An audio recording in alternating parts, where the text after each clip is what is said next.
Not yet. Okay. Now we're live. Oh, okay. Now Here we're we go. No. No. Okay. No, that wasn't What's it. the big that. breaking news today, guys? Really? Are you being for real with that right now?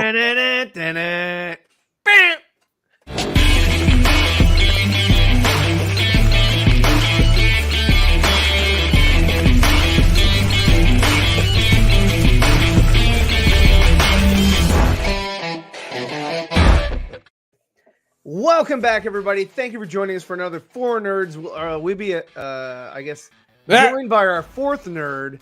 Yeah, I forgot all about Dawson. We'll be joined by our fourth nerd a little later on in the show. Yes. We have a lot of things to get in here, and Yes. this is episode 18, which is not true. Episode it's 18. What are you talking about? 158. 158. It says 18 at the top left. What are you Top of the talking morning. about? 4Nerds episode 18. Johnathan Majors, Aquaman Oh. 2, Rebel Moon. Does it really I say don't that? know. God That's damn what, it. that's what Dawson made. I blame So him. I what's up, blame him for everybody? Hey everything. guys, how have you guys been since last we spoke? That's such an odd way to put that question. Okay. Since How are last you we guys doing? conversed. Since we last set Exchanged eyes on each other. Dude, this is the best. This was the best. Oh, God. out there. No. This was, No. man. when I saw this, I was like, dude, that's freaking awesome. So somebody else did this, but they just put the clip in from the Tropic Thunder, and they were like, "He goes, I'm the dude playing the dude disguised as another dude." I was like, "Oh shit!" No, I saw a better one where it was Kang, like from Ant-Man Quantumania, and his lawyer was fucking Saul Goodman. It was great. Like, it was bad, but it's still funny. Like, I laughed. I got a good chuckle out of it. So we're gonna talk about the whole Johnathan Majors thing in just a little It's bit. one of I our wanna wait- major topics. Yeah, I want to wait till Dawson gets here. But it's a good one, and there's a lot to talk about when it comes to the whole Johnathan Majors thing, which is pretty crazy as it is. But as most of you already heard, he's out, and He's out, and Doctor Doom is in. And Doctor Doom, he could be in. Doom, I don't think he's gonna PhD. be though. Kang I don't think so. Conqueror has I think there will conquered. be hints of him. You know, they got to set him up at some point. So I would think that there are hints of him, or hints Yeah. of, like, you know, his. Well, I mean, Country? you still have the Fantastic Four Yes. movie coming out, Yes, so you can right. have him be the villain, or you can have like Galactus be the villain of Fantastic Four. But still, you know, I think that Doctor Doom has to be at least hinted at to some degree. Sure. And then of Yes. course, you know, there's been a lot of talk or a lot of, you know, set photos from Deadpool 3, which look really insane, and like the storyline itself is just pretty freaking crazy. But I still really want to see it. I think it's gonna be pretty badass. But yeah, man. yeah. So your Yeah. studio is really coming along. I see that your foliage. It's growing. So you water it, and you just, you know, you nurture it. You talk to it, you sing to it, yeah. So Do you? What's Do up, you everybody? talk to it? yes, Okay. I have a guitar right behind the trees. You see it inside the trees, Okay. and I serenade. I serenade it. Serenade. You serenaded it. I serenade. Serenade. You say Kool-Aid. I say Kool-Aid. Okay. So yeah, what's back to my original question? How you guys been? Good, man. You know, just trying to get through the week. I had to work at like 2 a.m, so like I'm already super tired. And I That's haven't about had the time I like, got well, I got a chance to take a nap for like, I don't know, 30 minutes before the show, so I'm a little energized, Yeah. but I'm ready to go. Yeah. So basically, what you're saying is we've been awake the entire time together, because I was up at 4:30. So 4:30 my time is 2:30 your time, correct? We've all been awake around the same time. Yeah. I got up at So- about 2 or 3, something like that. He's like, but I need sympathy. No, I don't. What? What? Mm. What? The fuck are you babbling about? Sympathy? Who What? knows? Nobody ever knows what he's talking about. So here we go, guys. Let's go to this one of our topics today, which is something we can talk about before Dawson joins us. This is breaking news that comes straight out of the internet, the internets. I guess Ryan's looking for it, so I'll let him. I don't see it. David Zaslav met with Paramount Global about the possibility of merging with Warner Brothers Discovery and restoring the Snyderverse. No, I'm just kidding. I added that last part. Looks like Warner Bros. Discovery wants to merge with Paramount. So, I mean, in terms of like streaming content, hey, that's cool. Now you get access to all the Paramount, properties, which includes like Star Trek and a whole bunch of other, huge properties. Top Gun, Teenage Mutant Ninja Turtles, Ninja Turtles. Perhaps getting a Batman Ninja Turtles movie now is more realistic than ever before. That was my first thought. But Ben Affleck is Batman. Oh, for fuck's sake.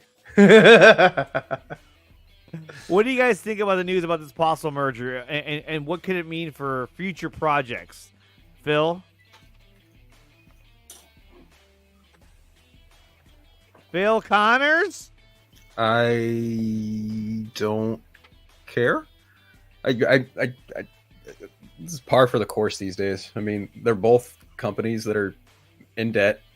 Warner Brothers is looking at like a 67% chance of bankruptcy, so their only option is sell off their IP or merge with someone to alleviate some of that debt. So, I mean, cool on them if it fucking happens. I mean, it's still early talks. Who knows what could really come of this, but I don't know. I'm not really one way or the other about it. I'm totally just whatever. I mean, that's what David Zaslav feels he needs to do, then fine. I would certainly hope that he's probably got some kind of golden parachute way out for not being head of all this shit anymore. So who the fuck knows? I know someone in our group chat, in our text chat mentioned that Walter Hamada is also at Paramount, so there's going to be a rejoining there. They're chasing him. Yeah. Walter, come back! Walter, come back! Hey, watch the merger take place, and they're like, Walter Hamada named co-head of DC Studios.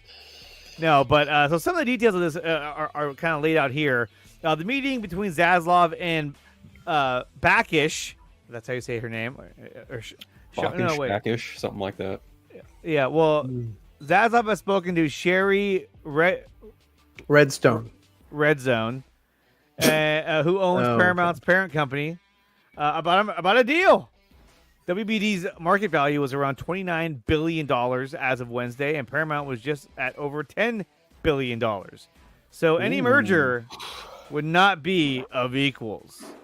No. Zaslav met with Backish, which sources say lasted several hours. Took place at the Paramount headquarters in Times Square. It seems as though Backish is going to back out of the deal. The duo discussed their companies could complement one another. For example, what do you think he said? Hey, I think our companies don't even fucking have anything in common, but I think we should merge. Yeah, let's do it. I think it'd be a really good idea to merge them together, get Nickelodeon and Cartoon Network together. We can call them Nickelodeon Network. Yeah, that's we can take down the Disney. Take down the mouse. Take down the Disney. It's unclear whether WBD would buy Paramount Global or its parent company, National Amusements. That's the parent company, NAI. But a source familiar with the situation says that both options are on the table. This is an awful lot of information that was leaked out from this meeting already. The deal could drive substantial synergies and no shit. So look, they definitely had a deep discussion about what would happen, how can we make this happen, what can we do to do this. None of which I believe has anything to do with restoring the Snyderverse, so we can end that debate like immediately. Gotta wait for Universal to come in. Yeah.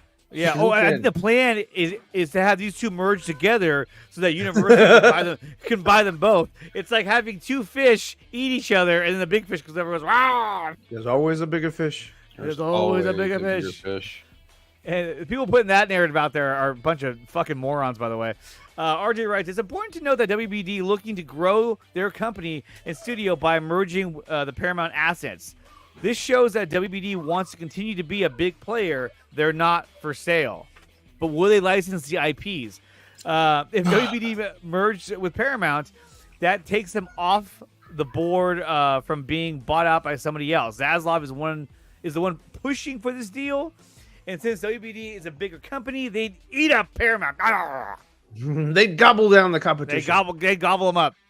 Donovan Barton says, I don't know. And counters that statement with Aquaman is a disaster. Oh, wow. Oh, have you seen the movie, Donovan? Please let us know your thoughts. Yeah. How does it end? And does he turn into Lobo? There's a very similar. This is very similar to Disney in the Fox merger deal.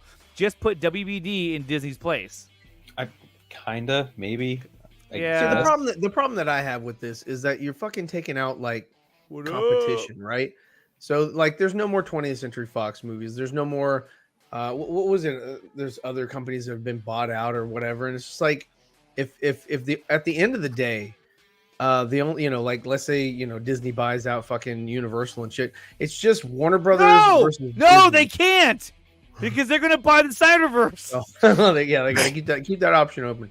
But what I'm saying is like, you don't have a variety of different, competition. So like there's no, the stuff that's just gonna come out is just, it's gonna be meh.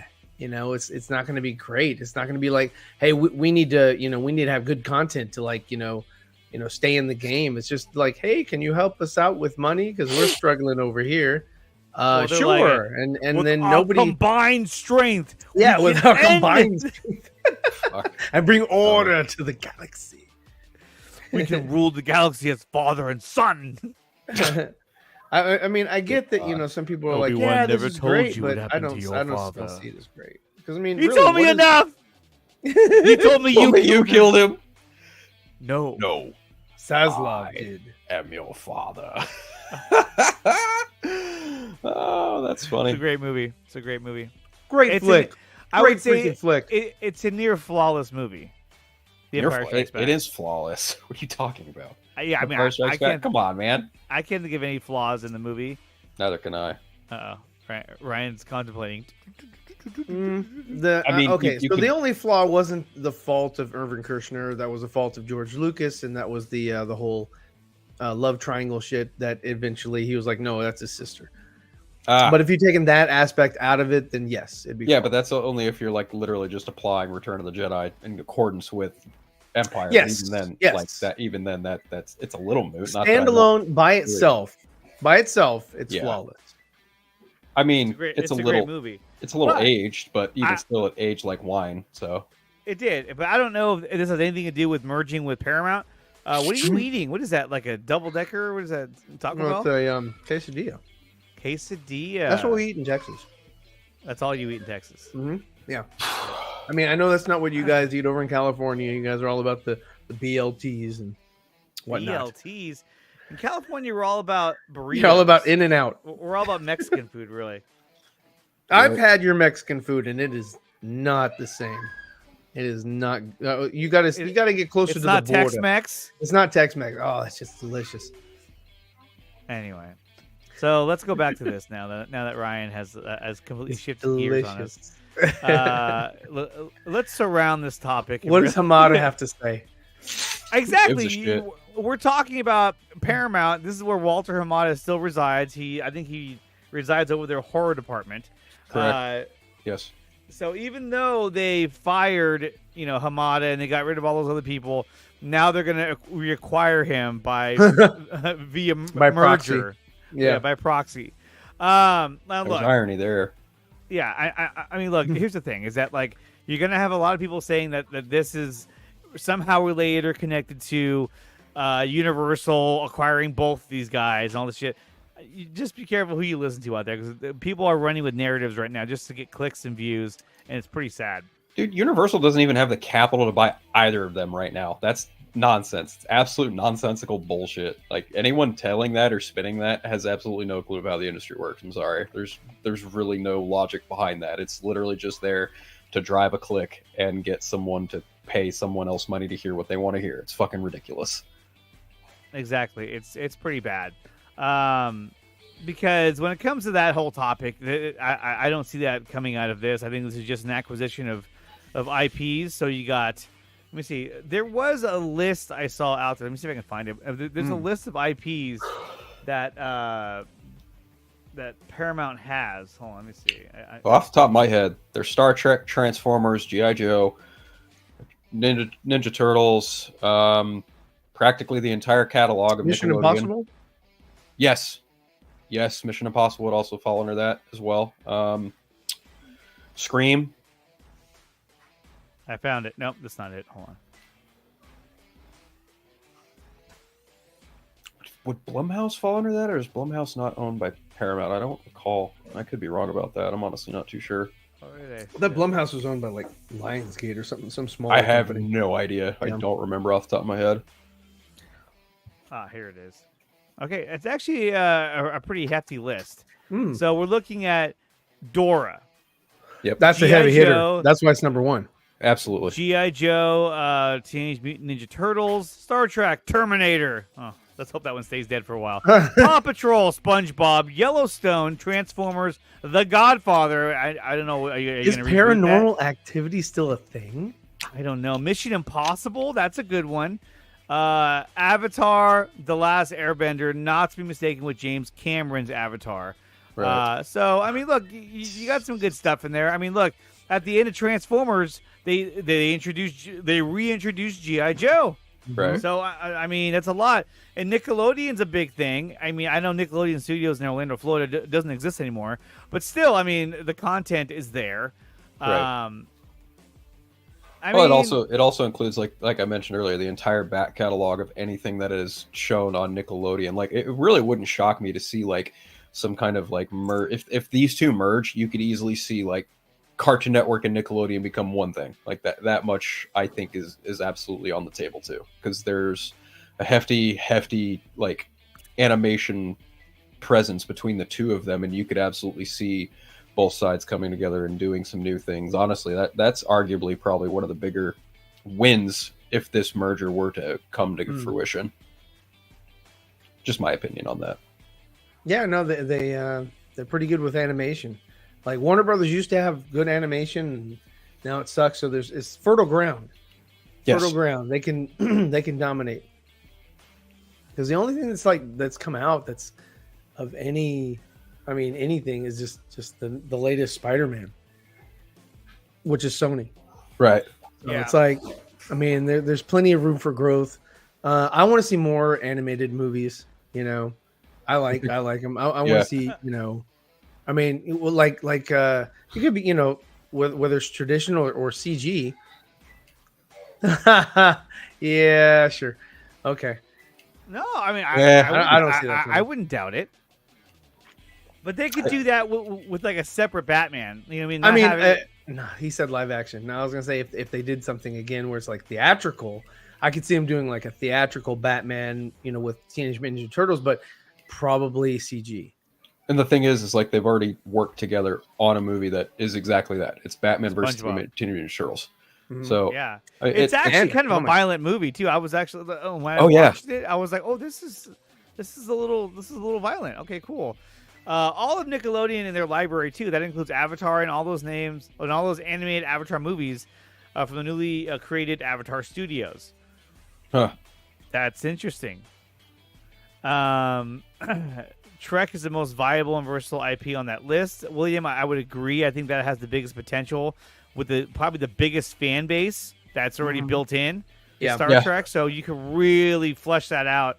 And you know, like my wife's a huge Star Trek fan. She watches everything Star Trek, so I've seen a lot of it. But if Star Trek were to then be on Max with a bigger budget, it could be really, really cool. What's up, Rhea? Thanks for tuning in. Zaslav is supposedly very interested in Nickelodeon because of the overall streaming plans and the animation family content plans. Nickelodeon is something he feels can fill the gap that they can't fill. I'm not talking about Phil Barker. I'm talking about fill the gap. Yeah, I mean, I think. Well, but here's the thing, though, is that, you know, Nickelodeon gives them a much wider catalog to put on their streaming platform, you know, that applies to kids. You know, I mean, you look at SpongeBob, even Paw Patrol. Like, kids will watch that shit all day long. It's true. My nephew loves Paw Patrol. Yeah. Yeah, And they then- just had a movie. They did. You're right. I don't remember what the movie was or how long it was or when it came out. It came out like A end of month or September. two ago. Came out in the end of Optimus September Prime. because it was Saw Patrol. They tried to make that a thing in the wake of Barbenheimer. Saw Patrol, like the movie Saw, but Paw Patrol. Right. So like they're all like in contraptions, like getting killed one by one. I mean, the idea was to like do a double bill of Saw then Paw Patrol or vice versa because it, like I mentioned, just in wake of Barbenheimer being a thing, people tried. Oh, come on! Yes. I hate how quiet that one is. It's like, Now, what really kind of intrigues me is, the acquisition of Transformers. If you get a studio like Warner Brothers who has like pedigree, I mean, not so much lately considering that nonsense that happened with Coyote versus Acme, I'd imagine they can get a pretty seasoned director to do something different with Transformers because obviously the last two films were fine. Like Bumblebee did fine, and then the latter one did okay given the current landscape. But like, I could see someone at the WB studio being like, "Yeah, I want to do Transformers." Like if this merger were to happen, I would love to see a Transformers reboot and just kind of take the Bay out of it. Sure, yeah. We've talked about this before. I mean, the route they should go down is probably like a 3D animated film. Yeah, that'd be dope. I'd love to just watch Cybertron only. Yes.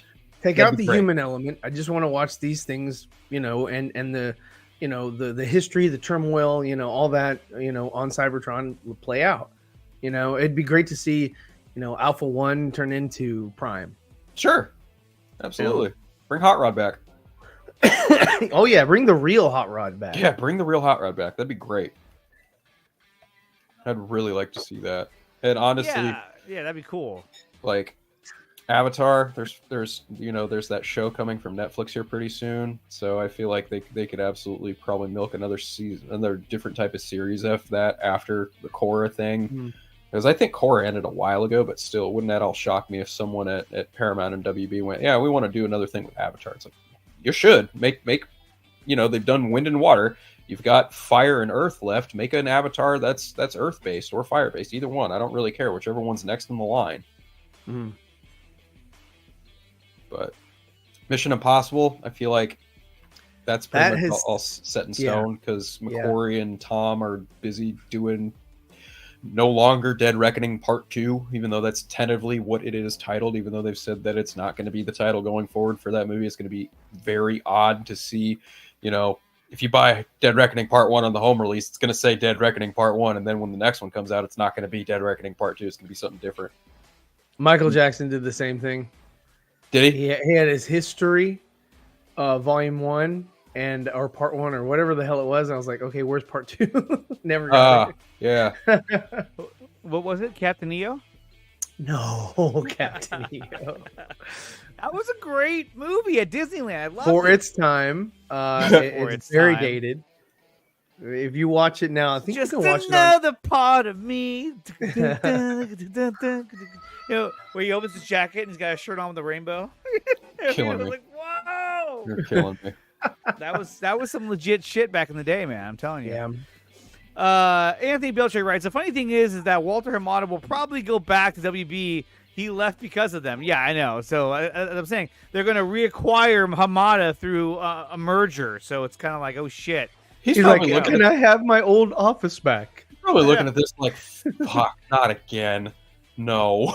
He's like- probably shaking his head right now. He's like, Like- hello, this is awkward. He's like, I was already bad at PR once. Don't make me do PR again, please. Like, that's the last thing he probably wants to do ever again. Or they could just ship him over to Universal. Oh, sure. Why not? Yeah. Why the fuck not? They're like, go over there and see if they're interested in buying the Snyderverse. Hey, you know that thing I tried to kill? Do you want to, like, restore it? Yeah, you want to restore it? Oh, fuck. I mean, as much as I would love for it to happen, that's yeah. It's probably not. No, I don't think so at all. But here's some information that came out of IMDb, who posted this earlier. The actual IMDb Twitter account posted this. This is the top-rated DCU films. It actually should be DCEU films, but you get the point. And look what number one is. Look at that. Zack Snyder's Justice League. Who would have thought? Why the You know? fuck is Batman v Superman number 7? That's a fucking crying shame right there. And then Wow. Man of Steel, Wonder Woman, The Suicide Squad. That's the James Right. Gunn version. Oh no. Black Adam number 8. Birds of Prey number 9. Although I I can't- would, wow, it made the list. I would put it ahead of Justice League. Damn it. Why is Justice League on this fucking list? Honestly. Exactly. Well, it's all the DC EU films, and this is one of them. Shazam, Yeah, Shazam's on 2019. there. Aquaman, Man of Steel number 4. I would have put Man of Steel number 2. I would have put. I'm Yeah. sorry. I would have bumped Birds of Prey and Black Adam and Justice League and put in Blue Beetle. Yeah, but that's technically not this universe, so a little harder to pull that one off, Chief. like Suicide Squad, the original. RJ is pointing this out. It's not even on the list. It's not No. even on the list. It should be. It it's actually not. made more of a profit than most of these films too. So It that's- made definitely money more than the- Birds of Prey. than the follow-up, that's for sure. Yeah. yeah, it did. Yeah, it did. I mean, shit. Look, I get why that one is number 3, but I'm just like, that right there is just an indicator to just what people want. They just like garbage, I suppose. Donovan Martin's on the right track here. He says my top 3 DCEU is Zack Snyder, Justice League, Wonder Woman, and Man of Steel. Those are That's 3 nice. Those are 3 solid films. Although I think mine obviously would be Zack Snyder, Justice League, Man of Steel, and then BVS would be Yep. my top 3. Those are my top I three. got to go Man of Steel first. I think it's more of a kind of like Empire Strikes Back. It's a film that's like there's a couple things I would have done differently, but for the most part, I think it's fucking flawless. That's So- a really good one. Travis Mitchell writes, I hope you're all well. Thank you. You too, Travis. Thank you. If you were to omit any movie from this list, which one would you... Birds of Prey. Over Justice League? Yeah, I at least in Justice League, I can still see the characters I like. It might Yeah. not be a good movie, So if you but had a Birds of Prey choice suck. where you had to for me. watch one of those 2 films, you would watch Justice League I would watch over Justice Birds League of Prey? over Birds of Prey. Yes, because I my would. God. I was not entertained in the least of Birds of Prey.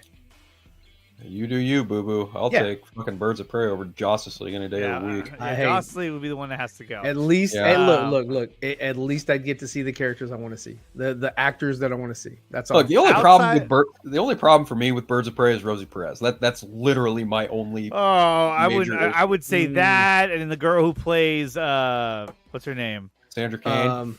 Cassandra Cain. I was like, what are we doing That here? was weird, but like Huntress was the best out of the bunch for me for that film. yeah. She was and I wish they would have like focused more attention on her, and I'm sorry, but Harley Quinn, she wasn't good in that movie. I prefer her in both Suicide Squad movies over Birds of Prey. Honestly, I think the most truest representation of Harley Quinn so far is probably either Birds of Prey or the first Suicide Squad film. I kind of lean more towards the first film, though. yeah. I thought that I was really more- liked her in the first film. Yeah. I thought she was good in the second one too. The scenes they cut out, I was glad they cut those out because they were a little too over the top stupid. That's one way of But- putting it. Yeah. Like when she's talking to the maids, it was like, Ah, that fuck. that was scene bad. cringy. That was bad. That was just so super bad. cringy. good. But overall, though, I thought she did good in that movie. But recently I watched the Suicide Squad, and man, there was just a lot of cringy scenes, and I couldn't even get through it all. I ended up just stopping and going to bed. Honestly, you know what? I'm actually surprised The Flash didn't make this list. That's true. The Flash didn't. I'm genuinely surprised The Really? Flash did not make this list. That's actually kind of surprising. I mean, this must be DCEU because like the Batman's not on here, and I guess it's because it's its own separate thing. Right. But Black Adam made it. But Yeah. The Flash didn't. Shazam. Well, Shazam did the first. Shazam one. did. Fury of the Gods did not, and I can understand that. Shazam 1 is actually a good I movie. would- I actually really enjoy that movie. Yeah, it's a fun film. Yeah. Sure, 100%. Yeah. I would watch Shazam 2 over Birds of Prey. Oh yeah. Oh, absolutely. buddy, we are on two different ends of the Yeah. spectrum there. I don't like Shazam 2. I don't like the villains. I think they're very poorly written. I That's a think fair they're criticism. I think they're shoehorned. The girl going to school, why? what was the thought process of that? Why that school? It just bad situational writing. It felt piecemealed and not a lot of. I was more excited when I saw fucking Sinbad. What? You're all. My audio. No, you know what that else was your didn't make voice, that list? actually. What? I would have added Sinbad to the fucking movie. That would probably made a better film. He was supposed to be in it. He was they supposed to be in it. He was supposed to be the fucking tiger. on DC fandom. Like they Sinbad's going to be in the movie, and then he wasn't in the movie. It's like wasn't in the movie. Yeah. I was like, He's okay. gonna be the tiger, and then he decided. She's no, like, fuck it. hey, taste the rainbow. Let's say that 3 times in the fucking movie. fucking Wonder Woman 84 didn't make that list either, and I'm like, Yeah. okay. That was a bad movie. That's understandable. I'm really surprised the Flash didn't make that list. That is actually kind of surprising. The Flash Honestly, continues to get shit on left and right. I would have taken Justice League off that list and put the Flash there. That's just yeah, me. that's fair. Sure. I mean, I can you already agree with that. have you already have Zack Snyder Justice League on there anyway. That's the pinnacle Right. of the DCEU. Yeah. Right. Guys, in case you're wondering, I'm also wearing the football jersey of the Hey! 4Nerds, which you There can you get go. on Ryan's Teespring So, or TeePublic. He is our Right? tight end. So definitely check that out. I Thank don't know you. if the link's Thank you. in the, Yeah. in the If you chat, guys but, want some cool superhero merch, it is on that store. Just look up. I guess it's in my profile. I guess. yeah. Should be. Also check out DJW Art for some more art by Mr. Dawson Wiedrich. And just check out those websites and just leap into the action. Oh, and look who leaped. He's like, "You're promoting me. I gotta get on." Hold on. Before he comes on, we have to play his clip. Where is it? Oh, hold on. Right here. I got it. Dodson, we've got Dodson here. Nobody cares. What in the hell was that all about? There you go. What's up, man? How's it going, guys? Sorry, I just got Heyo. done with dinner What's with friends. up? Oh, really? Yeah. Yeah, we had some You people kicked over. your dinner date out. Oh, what's up, Droga? I've got to go on a show. See ya. oh, here we go. I'm thinking, Tina, I was wondering. Gosh. Very interested in that Fucking Zeeverfett nice. art. Did I tell you that? Sweet fucking Christ. I'm a huge fan. Oh man, you guys want to see Cheers. some cool stuff? No. No, you don't want to see cool stuff. Yeah. So we were talking. What were was we talking kidding. about? The Discovery The list. Paramount merger. Oh yeah. Oh, yeah, yes, Dawson's take yes. on that. Yes. Yeah, So close those blinds, it's- damn it. Yeah, it's nighttime, scary time. No, I don't like how the blinds look. So You never know who could be watching. hey, my window opens up to the front of the house, so you never know who could be watching. Honestly, True. They're like, is that Dawson? My studio has no windows. it's a just one shed. door. It's I don't It's have a a shed. studio. It is. It's a shed. It's a shed with I don't have a drywall. studio. I miss my old studio. It's a fully finished room. I will say, I do really like your mic, Phil. I think your mic setup is really nice. I wanted like a good mic arm. Oh, believe me, it used to be so much better.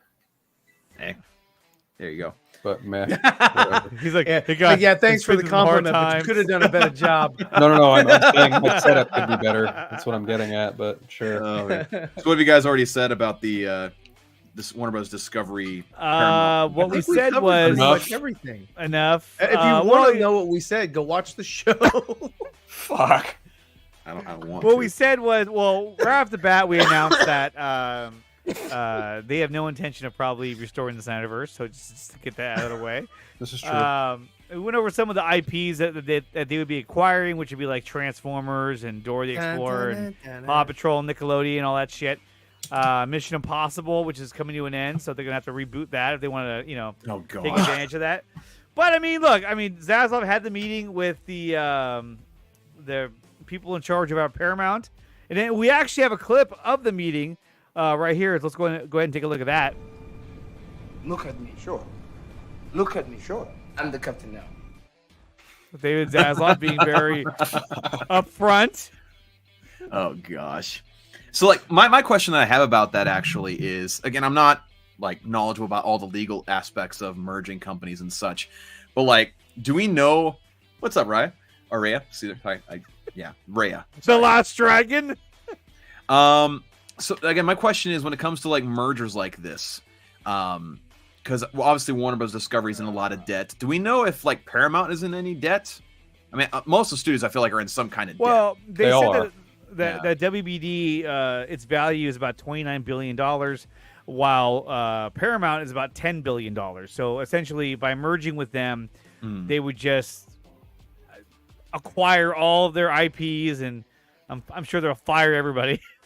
Well, would they then culminate all their debt together underneath one umbrella? Okay, yes, so they have more debt. According to than RJ, WBD. Paramount has more debt than WBD. Jesus Christ! I mean, would they just culminate all of that debt together? The idea is that when they merge, some of their debt would be liquidated by the merger in some sense, because they're now one entity, and things, I honestly don't even recall like the linguistics of it. It's all a bunch of business jargon that is way over my head that I don't have the time to look up right now. What is this? Well, he has a wait. What is One it? issue with I think the reason for they saying the one issue ZSGL I have is it felt void of a world. I think the reason he feels this way is because ZSGL was more focused on the heroes aspect of things more than the rest of the world comparatively to BVS. Yeah. So I guess that might feel a little bit different. So I guess I wouldn't say that the world it felt void of a world. It just felt more focused on specific characters rather than how the world views everything. Well, you didn't have the government involved like you did in Man of Steel and in BVS. Not nearly as much, no. Yeah. But I can see, like, comparatively speaking, them thinking that way, I guess. Sure, I suppose. And RJ here saying Paramount wants someone to buy them because they want to get out of the business or find a partner in order to be able to compete with the other studios and big tech like Amazon and Apple. Dwayne Jackson has it pretty much right. It's debt consolidation. Yeah. Yes. Yeah, that makes sense. That makes sense to me. Because, again, both companies in deep water. It's like, how can we do this? Oh, merging. Okay. Well, that would be a way for Warner Brothers Discovery to avoid bankruptcy. Yeah, because, like, what was there someone that said they were like 60% possible to point something percent? Yeah, likely to get have bankruptcy. Anthony Beltray writes, I'm surprised Apple's not in the running to buy Paramount because Apple wants a big studio. True, but I think Apple won't buy them. You want to know who Apple's probably going to buy? Disney. That makes sense to me because Disney nowadays is more of a larger IP, so that makes sense for them to buy them. Like if you look at the marketing fierceness of Apple, and then you couple that with the marketing capabilities that Disney have, it's a near match made in heaven. So that's exactly why. That's only just one aspect of why they would be a good fit. Not on top of that, Tim Cook and Bob Iger have been on each other's boards on and off for years. They are friends, so it really only is, in my opinion, a matter of time before Apple goes, okay, yeah, sure, we'll buy Disney. We don't care. We have the fucking capital and cash flow to do so. It's 100% feasible. Yeah. And his reminds me, it says, Magic Clock says, I'm only seeing 2.5 billion in Paramount. The fact that we say only 2.5 billion. That's how much I have in my checking account. Yeah. Yeah, minus about 2.5 billion. Fuck, I wish. That's because I have it on loan. Prime. Have it on loan. Gosh. Okay, so let's go to some more news here. I haven't seen this film. I know Ryan has. But I have, yes. -1 is getting a black and white theatrical release in Japan next month. I want to see. I haven't seen the movie yet, but I feel like that in black and white would be awesome. Yeah. No, it would. It would. I like that. Wow, it's kind of a Godzilla Justice is Black or whatever it is, or Justice is Gray. Godzilla is gray. Just like going back to the early days of Godzilla, but like for me, like you have a lot of movies with a lot of visual effects, and visual effects often are helped by black and white because there are a lot of color aspects they don't have to worry about. True. Like for instance, there are some CGI issues with Zack Snyder's Justice League. You don't notice as much in the Justice is Gray edition. Very true. And even like I only had one issue with Godzilla, the visual effects, and it was mainly because they were trying to pay homage to the old Godzilla and how it moved when it was huge. First game, yeah. So that's the only thing I was like, it looks kind of weird, but I understand why they did it. Yeah, and it was easy to overlook because the movie itself was very entertaining. So like my main question again, I still haven't seen the movie. Is there does it make sense now after watching it why it's called Godzilla -1? Okay, so No, the reason why it's me. called -1 is because if you look at the technicality of it, the very first Godzilla movie was made in 1954. This one figuratively takes place right after, during and right after World War II, which literally predates Godzilla's first appearance in 1954. So that's But what's funny why is the that title they is called -1. they talk about him like, oh, it's like, rumors or whatever, but it's like, oh, they know of him. Yes. Okay. So like Donovan Martin here saying Ground Zero or like issue number 0 in like a comic. Like There you go. Not quite. But No? kind of. Okay, Not Okay, never quite. mind. Okay, yeah. That's a perfect assumption. -1 is a masterpiece. I've heard Myas. really great things. It's a good film. And It's what's funny being is oh, go ahead. I was just going to say it's being heralded as arguably one of the best films of the year in contention with Oppenheimer, and that's ironic because both of them deal with atomic nuclear weaponry in some form or another. It's pretty ironic. So, the human story is actually more compelling and interesting than Godzilla. Godzilla kind of just shows up and goes away. Heard that too. And it's a Godzilla movie, and he's definitely, a centerpiece, but kind of like I don't want to say he's sidelined, but it's just the focus is not on Godzilla. It's on everybody else. Yes. It's on this one specific family, Yes. but and the people that they interact with. But yeah, more scene- specifically, Brilliant. it's centered around a failed kamikaze pilot who has brought shame to his family and their region by being a failed kamikaze pilot. Man, the closest theater that's showing Godzilla -1 is like 53 minutes away. Oh That man, sucks. dude, go That see really it tonight. sucks. Midnight. Yeah, that's actually it's the What's same up, theater I went and Hunter saw Army of the Dead in. Ah, Dang. Okay. What I was did that see- scene like in the boat? Because I've seen clips where they're in a boat and Godzilla's in the water behind them, and the guy's shooting a machine gun at his face. Ryan, you seen the movie? from what I understand, that sequence is actually very evocative of Jaws. Oh Really? yeah, it is. Was it a good scene, or was it just like No, it was good. Everything was good. It was very like, well played. I they mean, showed- of course, Godzilla being who Well he is played. or whatever, he could have just fucking destroyed him right away. But Yeah. suspense. Like they there was just showed one his face, Okay. like he had battle damage on his face, like So that's okay. So remember what I told you on the phone? yeah. Okay, that's what that is. That's where it's revealed. That's like the scene, yes. oh, So, Yes. but there's one scene at the end which it was trying to build suspense, but it's like it was like slow mo, and too much time had passed. Like in real time, we were like, Godzilla would have already done something by now. Like, what the fuck is like why is everybody like taking so long to perform this one act? And it builds the suspense, but it's kind of like, okay, I've suspended every ounce of my disbelief that this is timed right or whatever. Yeah. To be But, fair, it was a movie about a giant atomic lizard. yeah. That's a fair point. That's real. That's realistic. Is it? Dang it. Really? And then you said that when he goes to fire his Oh, whatever you right. call it, his So spikes stick out. all of a sudden they start like sequentially coming out of his spine. I saw that in the Yes. trailer and that looks sick, actually. Yeah. And it's like okay, you can tell he's firing up, and that the second time or not second time, but the second time they really focus on that's getting to that one pivotal moment where it's like, okay, how much Yeah. time is too much Like- time? I've heard about that scene and like what kind of damage comes in the wake of it, and it really like they went back to the roots of who Godzilla was as a character. They didn't try to make him this, anti-hero fighting other monsters to save Yeah. the planet. No, he's a straight up fucking force of nature, and he's going to decimate anything in his path, and it is fucking glorious from what I've been told. I mean, that's, again, Is when he- it comes to monster movies, like, that's what people forget nowadays. They keep trying to make them the heroes. Like, no, like, make it a freaking monster like he's supposed to be. Right. Is he the villain in the movie? Is he the straight up, or is he a misunderstood character? He's Jaws. Yes. Okay.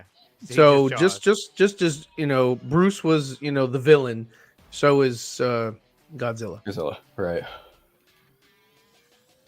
Now I know the director was asked at a Q&A like what else he would like to do as far as the sequel, and he like completely pivoted and went, no, I want to do something like Star Wars. I want to do something like something else. Like I want to tackle Well, big shit. And it's like, if- well, you earned it. I mean, he earned it. Yeah, exactly. I was like, he earned it. I would love to see this guy make a Star Wars, film.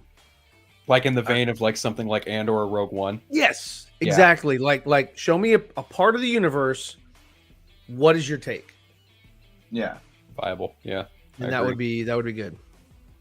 Yeah, I think that'd be pretty neat. Again, I still haven't seen the movie, but the fact that it's garnered so much praise and like, because like with Godzilla, I mean, it's been done like almost kind of to death the past couple of years. With the Godzilla King of the Monsters, and then you have Well, you have the next movie Kong coming and- out next in what, a couple months? right, exactly. Yeah, April. So, Godzilla X Kong, the New Empire. I mean, the fact that you're able to do something so memorable with something that's already kind of being done to an extreme is To the impressive. extreme.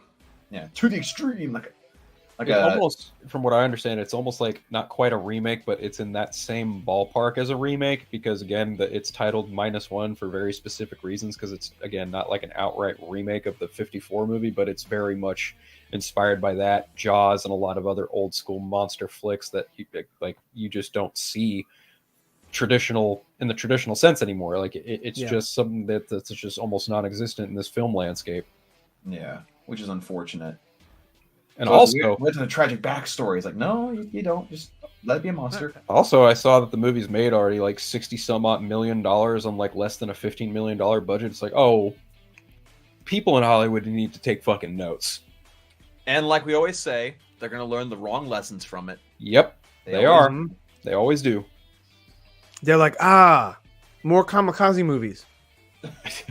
Well, you So talked about that, Pretty that they talked a lot about World War II, right? Yes. They did that was referenced. Mainly, it was a lot. It was kind of an apology from like the like, hey, we're not bad. Like, we had it tough, or whatever. Like, hey, here's a different side of World War II that maybe you're not used to. And the reason why they were kamikazes is because they didn't have enough funds to build or to install ejector seats in their planes. So it Right. wasn't about honor. It was about they couldn't fucking get out of the plane. Well, there's a combination of both. That's sorry, but I mean, I'm sure that most of the kamikazes have been like, for king and country, and I'm out of here. I just wrecked the plane, and I mean, it was very much a samurai mentality, death before dishonor, right? So instead of being Yes. shot down, you just use your plane as a weapon before Right. you die. Right. Yeah, that's from what I understand. That's pretty much it. And I still haven't seen the movie. I've heard a lot of reviews about it. I've heard people talk about it. Like I feel like I kind of know the movie and I haven't even seen it yet. I'm gonna try and do a double bill of Godzilla -1 and Aquaman at some point this weekend. Ooh, nice. Yeah. That'd be pretty fun. Yeah. yeah. So now I got Godzilla out of the way, so I only have Aquaman left on the slate. Good for you. Because The only movie that I've do want seen to- recently has been that new Studio Ghibli movie, The Boy and the Heron. Saw that one last week. What the hell is that? I know. Yeah, It's I like, I just saw the popcorn stopper. You don't know what and Studio the, Ghibli is? Heretic. I don't know Studio what it Ghibli. is. Studio Ghibli is one of the most popular anime film studios in the entire world. They've made a lot of classics in the anime community. Oh, Like, fuck, Kiki's- what do I know? On Kiki's Jesus. Delivery Service. Then you also have Princess Mononoke, Spirited Away, Yep. Howl's Moving Castle, Castle in the Sky. It's very, very popular. So they had a brand new one, and the English voice cast included Robert Pattinson, Willem Dafoe, Mark Hamill, Florence Christian Pugh, Bale. Christian Bale. That's the second one that he's done, actually. He did Howl's Moving Castle. But yeah, great cast, and Oh, okay. it was an okay movie. It's Studio Ghibli's more about the visuals, and it tells like really odd stories that are very much based on like Japanese lore. I'm here to tell you right now, we don't care. Let me tell you, we don't care. I'm just saying, Roman Marcus Cruz is right here. Ghibli is the Disney of Japan. That's absolutely okay. correct. That's absolutely correct. Kinda, Yeah, I guess. screw you, Andre. I was like, where are we going with this? I'm talking about the most popular animation studios in the entire world. I'm here trying to learn about Ghibli, and and Andre's going to sleep. Ghibli. Andre's just bored. I thought he said Ghibli. I'm just It- bored. but So, it's pronounced Ghibli. Oh, okay. I've heard both. Ghibli, I don't Ghibli, really you know. I've always heard So, Ghibli. so let's go to one of I our say main topics potato. real quick, guys, before we lose everybody. Here it is. Johnathan Majors. Johnathan Majors has been found guilty of Recast. third-degree assault and harassment and has been fired by Marvel Studios. I mean, they didn't use the word fired. They just said have parted ways or dropped. What was that? Not technical difficulties. It's creative. We know better now, don't we? What's that? I said we know better now, don't we? Yes. Oh, yeah. So they have dropped Majors following his conviction of assault and harassment. Kang will either be recast or replaced by a new villain. John Boyega.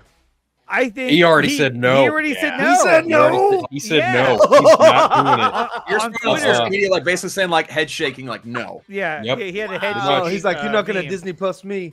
He said, Yeah, "Fuck he's that! like- I ain't doing he's that like- shit." Damn. But I thought he would have been firing that, but okay. so Can you blame but- him after what he went through with Star Wars? Can you I really blame I him? cannot blame him. I get it. I get it. I Yeah, think it at, is. at this point, Damn. okay, so you've already invested about 2.5 years into developing the character of Kang, and I think that it'd be best just to recast him and move forward with the story Yeah. that you already had set in place.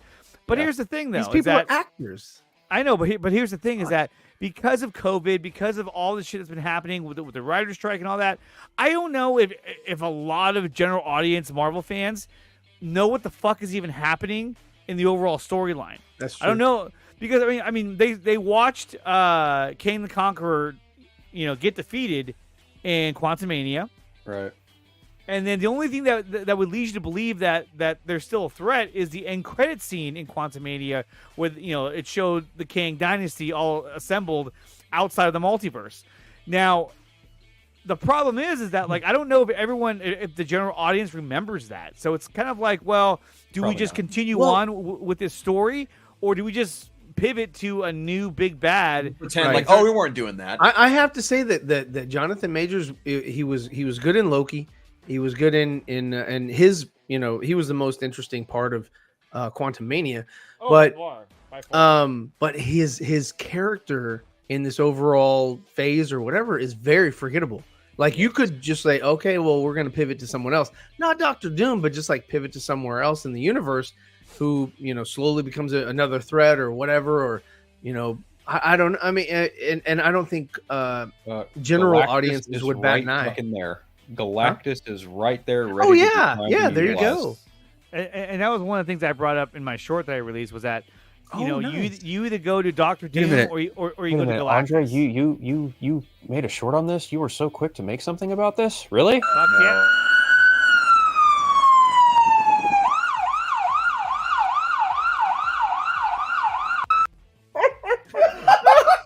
If you want to call it that, that's up to you. Dude. I'm just being cheeky, buddy. Yeah, no. That's That's so Oh mean. my god. That's so mean. Okay, the context, guys. We were talking about how Andre's an ambulance chaser. I'm not an ambulance chaser. I don't we know know, why we you know. say We're that. just giving you We crap. know. No, you're not an ambulance chaser. You're the ambulance driver. No. He's Oh. he's the lawyer chasing the ambulance. No, he's not the lawyer chasing the ambulance. Oh, look at him go. We're just messing with you, Andre. We love you. We love Andre. We just need to give him a So hard time. are they going to recast him or are they going to Look, move to a villain? okay, to your point, I think if they want to keep the character, then the obvious choice is recast because they've done it before. They did it with Rhodey, they did it with the Incredible Hulk. They're about to do it again with General Thaddeus Ross. Like it really isn't that difficult of a decision to come to. If they really want to like make a hard course correction, and I don't even know if this is in the same ballpark, but if they really want to like try and go hold my beer after Justice League, then yeah, they could pivot to another villain and completely change the whole course of the multiverse saga. If they really wanted to. I don't know. I think it's just easier for them to recast the role. That really isn't too difficult. And honestly, the way Loki ended, it gave them a perfect out either way, because Loki could have easily just rewritten Kang to be and look like somebody else. It's really not that hard. Thanos is back somehow. Now, the main question that you'd have to ask is Disney willing to, or I guess Kevin Feige specifically, are they willing to risk the potential of like people seeing Kang the Conqueror and them thinking, oh, I'm thinking of Jonathan Majors, oh, like he did such and such, and that, I don't know, they might do some weird mental gymnastics to try to talk themselves out of recasting, just going a different direction. But then you also think about like the writers, right? how much do you expect them to be able to just completely change course and make it seem like it's a flawless transition? Oh, I right? think that's exactly why they hired Michael Waldron to rewrite Avengers 5. Yeah. They knew this incoming trial verdict was coming, so they were like, you know what, let's just fucking get this out of the way right now. Waldron, go handle both Secret Wars and Avengers 5, and he was like, okay, I'll do it. Yeah, no questions asked. Yes, that'll be interesting. I don't really know. Like, again, I agree with Phil that I think the easiest road for them is to recast. Because there are plenty of great actors that you can go to. Like, I know people have been throwing out Ray Fisher as a potential, which I think he could absolutely knock it out of the park. Whether or not he'd want to do that, that's up to him. But I mean, there's a plethora of great actors you can choose from that could be just as menacing, if not more so, and that could fill the role. And again, we're talking the multiverse here, where you have different versions of different characters. I mean, yes, we had Doctor Strange look the same in every universe. But, huh? John David Washington? Yeah, he could do it. Oh, he could be a much more cold. He's got great presence. Yeah, he can be a much more cold version of Kang, I think. Yeah, I don't really see Ray Fisher dipping his foot back into a shared. I don't either. That's wishful thinking. And honestly, I think Dave, especially when Netflix is going to buy back the Zack Snyder universe. I think Dave Pena made a really great point in that a lot of fans online really are like clamoring about how the MCU is failing, but also some of these same fans happen to be DC fans, like, oh, Ray Fisher should be Kang the Conqueror, and it's just like, you just said 5 minutes ago this shit's failing, and you want Ray Fisher to jump into a fucking sinking ship? Congratulations, You've played yourself, asshole. Exactly. So it just doesn't make any sense to me why you'd want to put him through not necessarily a near similar situation, but why you'd want to throw him back in a shared universe situation where he was already just screwed once before. I mean, if he wanted to do it for a paycheck, I'm sure he'd probably be more than willing, but given his current pedigree and what he's been doing in the wake of Justice League, I just don't see it happening at all. Not to say that he wouldn't be good or not good in the role. I think he'd actually be pretty great. I just don't at all see him being like, yeah, sure, I'll be King Conqueror. Fuck no. He's happy to be in Blood Axe. Thinking of him like, taking on a role like that in a large cinematic universe, it just seems like, yeah, I've been there before. Yeah, exactly. Yeah. I already got screwed once. I don't want to be potentially screwed again if this shit fails. That would definitely a fair way for him to think, I believe. But I don't know. Joe Morton is King Denzel Washington. Oh God. On me. Aldous Hodge. Yeah, you could do it. Yeah, I'm sure. Albus Dumbledore. He's probably not coming back as Hawkman, so that's probably that'd be nice. Not. Yeah, let's see. That ain't happening. No, so that's. I'm honestly surprised. Like, I don't want to get too much into like the verdict of Jonathan Majors or anything, but like, I was surprised that actually wound up the way that it did. I was more surprised at how quick Marvel was like, yeah, we're cutting ties. It was literally quick? Because it's been a while. Okay, when the news dropped that the verdict happened, literally within 3 hours, Marvel dropped the story like, yeah, we're parting ways. Well, I think is that really that what they had? Though? They probably had all scenarios covered, and they were just like, whichever one it is, drop that. Yep. Because I mean, it's been a while that this has been sort of in the limelight and all that. See, so, I wasn't at all surprised that they acted so quickly. In fact, I think it's very befitting of a studio to react that quickly. Especially that studio. Oh, yeah. I mean, because we've seen them react to, like, even just the accusations of different people by firing them. Yeah. So, I mean, this in comparison is kind of slow. At least in my opinion, but I don't know. I mean, honestly, like, it's an apple oranges situation, but, there's still fruits at the end of the day. I mean, look at how quick they were to fire James Gunn over some decade-old tweets. Like, Disney does not hesitate to cut ties if they feel like it will give them bad PR. It's their MO. Oh yeah. They're very much about protecting their image, or at least they were for a long time. They're a little less concerned nowadays, I feel like. But they still, I mean, as a company, you still have that concern. Oh, I don't doubt that the minute the news broke, Bob Iger called Kevin Feige and was like, yeah, cut the tie. Just fucking do it. Don't even hesitate. Just do it. Yeah. Kevin Feige probably took a sip of a hard drink and went, okay. Probably had some aged scotch on his desk waiting for this verdict to happen. Yeah, they were definitely ready for either outcome. It doesn't really surprise me at all. Yeah, they were absolutely ready. They were absolutely ready. I do think it's a little asinine to try and like say, or really just make the comparison of like, oh, well, Jonathan Majors got fired, but fucking Ezra Miller and Amber Heard got to keep their, and it's just like, that universe is fucking done. They're not coming back. So they're not coming back in those roles, so it really doesn't matter. And on top of that, Ezra Miller went to court and pleaded his case and took the charges and has made amends to do better. So I really, really don't understand the fucking comparison there. But yeah, it's not a comparison because, again, at the end of the day, it's different companies. It's different situations. Again, different outcomes in the court. Yep. So it's comparing not just apples to oranges, but like apples and freaking, I don't know, light bulbs. Sure. It's not the same thing. Sure. Yeah. But, and I mean, again, like dead universe, dying universe, whatever way you want to spin it, as opposed to an ongoing machine that hasn't stopped for the last 15 years. So really uncomparable. Absolutely uncomparable in more ways than one. Speaking of dead universes, I mean, were any of us at all surprised that Aquaman Lost Kingdom was not getting a red carpet event? I was actually... That's, isn't that spending money? Yeah. Right? Money. I saw that and people were like, wow, that's really surprising. I was like, no, I'm not surprised at all. The way that they've let people speak about this movie and kind of smash before it's even come out. Like, in my opinion, I wouldn't be shocked if Warner Brothers simply wanted this movie to fail from the get-go, so they have even more of an excuse to just move on. I think they're just, I mean, to be honest, I'd recoup as much money as I could if I were them. I'd just be like, yeah, well, I mean, we know we're going to not reboot this. We're not going to continue this with, Jason, in that role, but we still would like to make, some money back. So sure. I don't think that they're throwing, I think that what they're doing on social media is pretty much all you're going to get. They're showing all the behind the scenes, all the promo shit, all the behind the scenes interviews with Jason and Patrick Wilson, and just kind of like, hey, here we are. I mean, because he haven't seen shit from Amber Heard, right?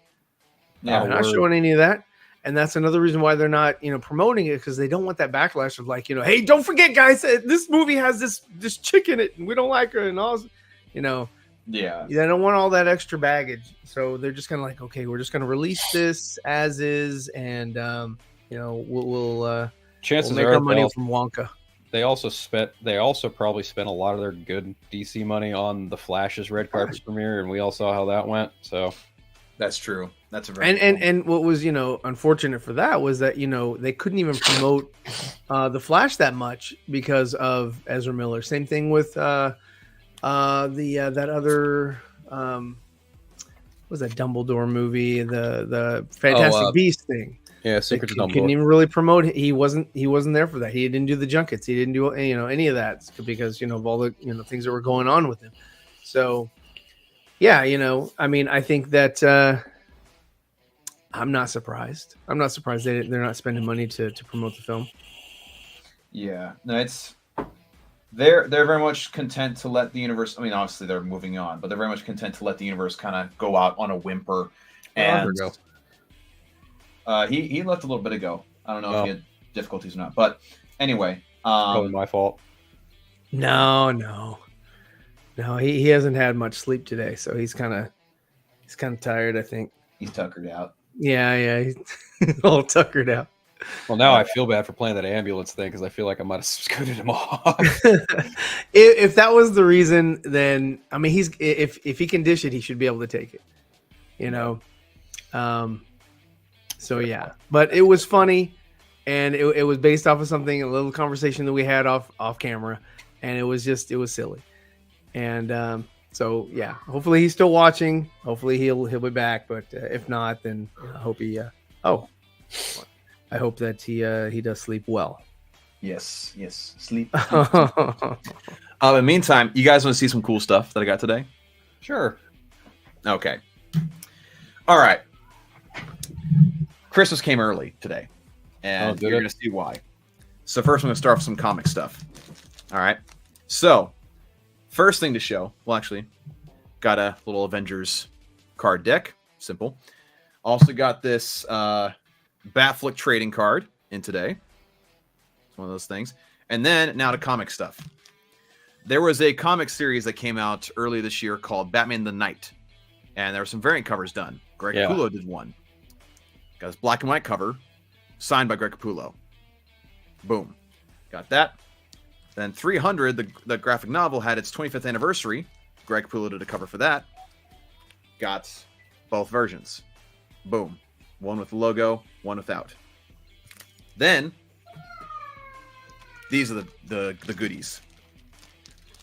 Dark Horse Presents. Has Sin City #1 on it. Oh, okay. A couple of those stories. Yeah. Oh, it's rated an at an 8. 8.0. Yep. And then got Dark Knight Returns #4, slabbed and graded at an 8. There you go. Boom. Then I got Dark Knight Master Race #1, Greg Capullo black and white cover, graded at an 8.5. Then I got Dark Knight's Death Metal #6, graded at a 9.8, signed by Scott Snyder and Greg Capullo. Holy shit. And then, Phil, you'll appreciate this. I have in my hand a film reel of the second trailer for The Amazing Spider-Man. Boom. What is that? It's a film reel of the second trailer for The Amazing Spider-Man. How about that? Can you play it to verify? I mean, I don't have a... You don't have a for it. protection. You just have this thing. Like, I think that's what it is. I can't verify it. That's No, actually it has pretty like cool. all these like, it has labels and has the film in there. Like it's got the Sony like logo and everything on there. Like it's legit. A friend of mine sent it to me and very appreciative. Like it was Christmas came like it was awesome. This is awesome stuff. So wanted to show that off to you guys. Yarp. Yeah, that's rad. I mean, I'm a pretty big proponent of The Amazing Spider-Man 1. I love that movie a lot. It's Arguably, probably my favorite solo Spider-Man film with Yeah. Peter Parker in the role. So Definitely Yeah. up there for me for I sure. dig it. Definitely up there for sure. I was actually really, really hyped for that movie when it came out. Yeah. Yeah, me too. It was, yeah. Anyway, so that was pretty cool. Wanted to show that off. What else did you guys cover before I got on here? That the merger thing was literally the only thing we were talking about before you showed up. Ah, gotcha. I guess we can talk about, since it's coming out tomorrow, Rebel Moon's early critics score, which everybody who's watched the show for a long enough period of time knows we don't give a crap what critics say. We don't Yeah. put a lot of stock. We don't in care what critics- anybody says. we really don't. We really don't at all. But obviously Rotten Tomatoes came out with scores for Rebel Moon at first, like very early. It was like 9% by critics. Then it came out to like 21, but then audience scores came in around like 80 or 75% for audience scores. Again, honestly, when I see those, I just laugh. Laugh. It's a night and day difference. Yeah.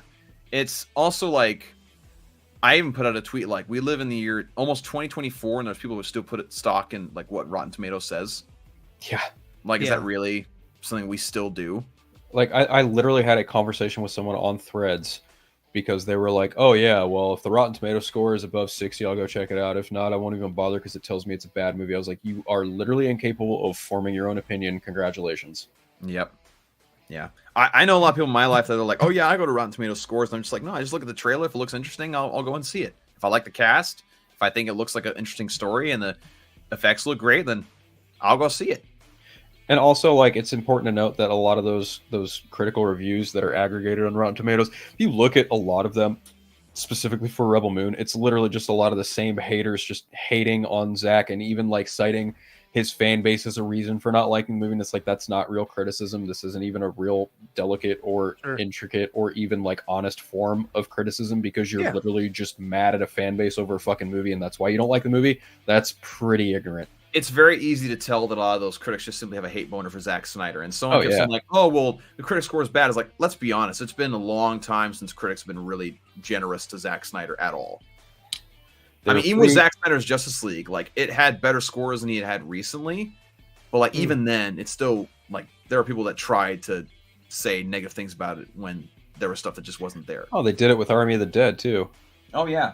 Like, Army of the Dead was a lot more well received by critics, but even still, you always had those, those nose in the air fucking critics who think they know better. And it's just like, half the time you post some shit, it's just disparaging and not even of the film itself. It's more aimed at the person, his fan or whatever. And it's just like, why are you even still employed? That's the part that really just kind of rubs me the wrong way. Is like some of these people like Jermaine Lucer from IO9 Gizmodo just outright fucking despise the movie, not even for the movie, but said some nonsense about his fans or something. I don't even remember. I just noticed that his review wasn't at all catered to the movie in almost any way. And I was just like, I don't understand why the fuck anyone would give you the time of day to begin with. It was just goofy shit.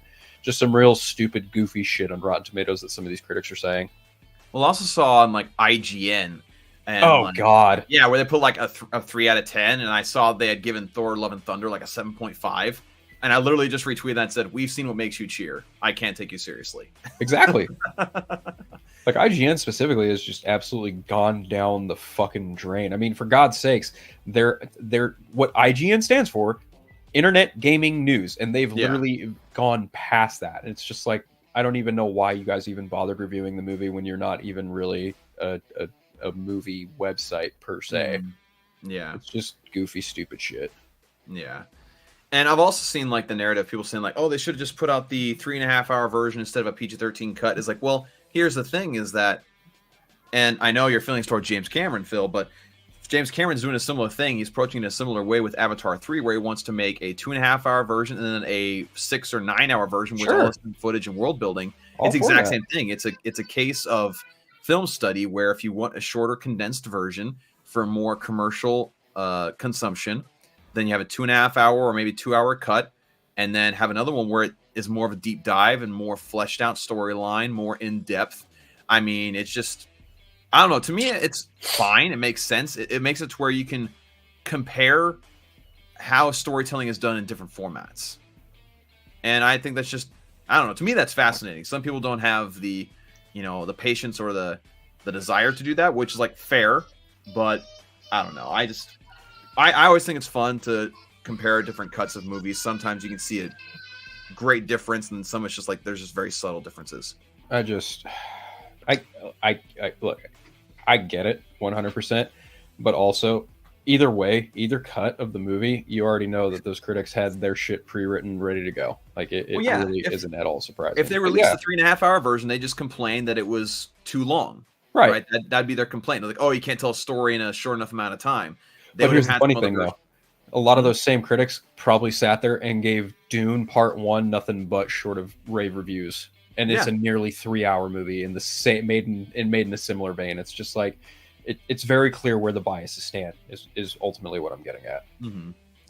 RJ here says that Rebel Moon was also being wide released in theaters, and the shorter cut makes sense, but it's streaming only. Just put out the R-rated 3 hour version. No reason for multiple cuts.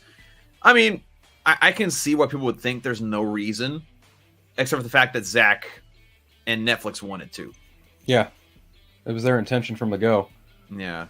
So, and RJ says it's just BVS theatrical all over again. I don't think it's the same situation. It's not the same situation, in my opinion. I also think that it's very important to remember that it's only a problem for a director's cut to happen if it's Zack Snyder. Anyone else doing a director's cut, people are like, "Oh man, this is so much better," et cetera, et cetera. But the minute Zack Snyder does it, it's like, "Man, this is so pretentious. This is crazy." That's the reason. Well, it's because of the Snyder cut. It got his movie sort of got willed into reality, right? And no other director has had that, right? Yeah. Right. And so therefore he's therefore placed on some pedestal, and they feel like, okay, I need to be the one to knock him off the pedestal because he's a director. Everybody, all these other directors have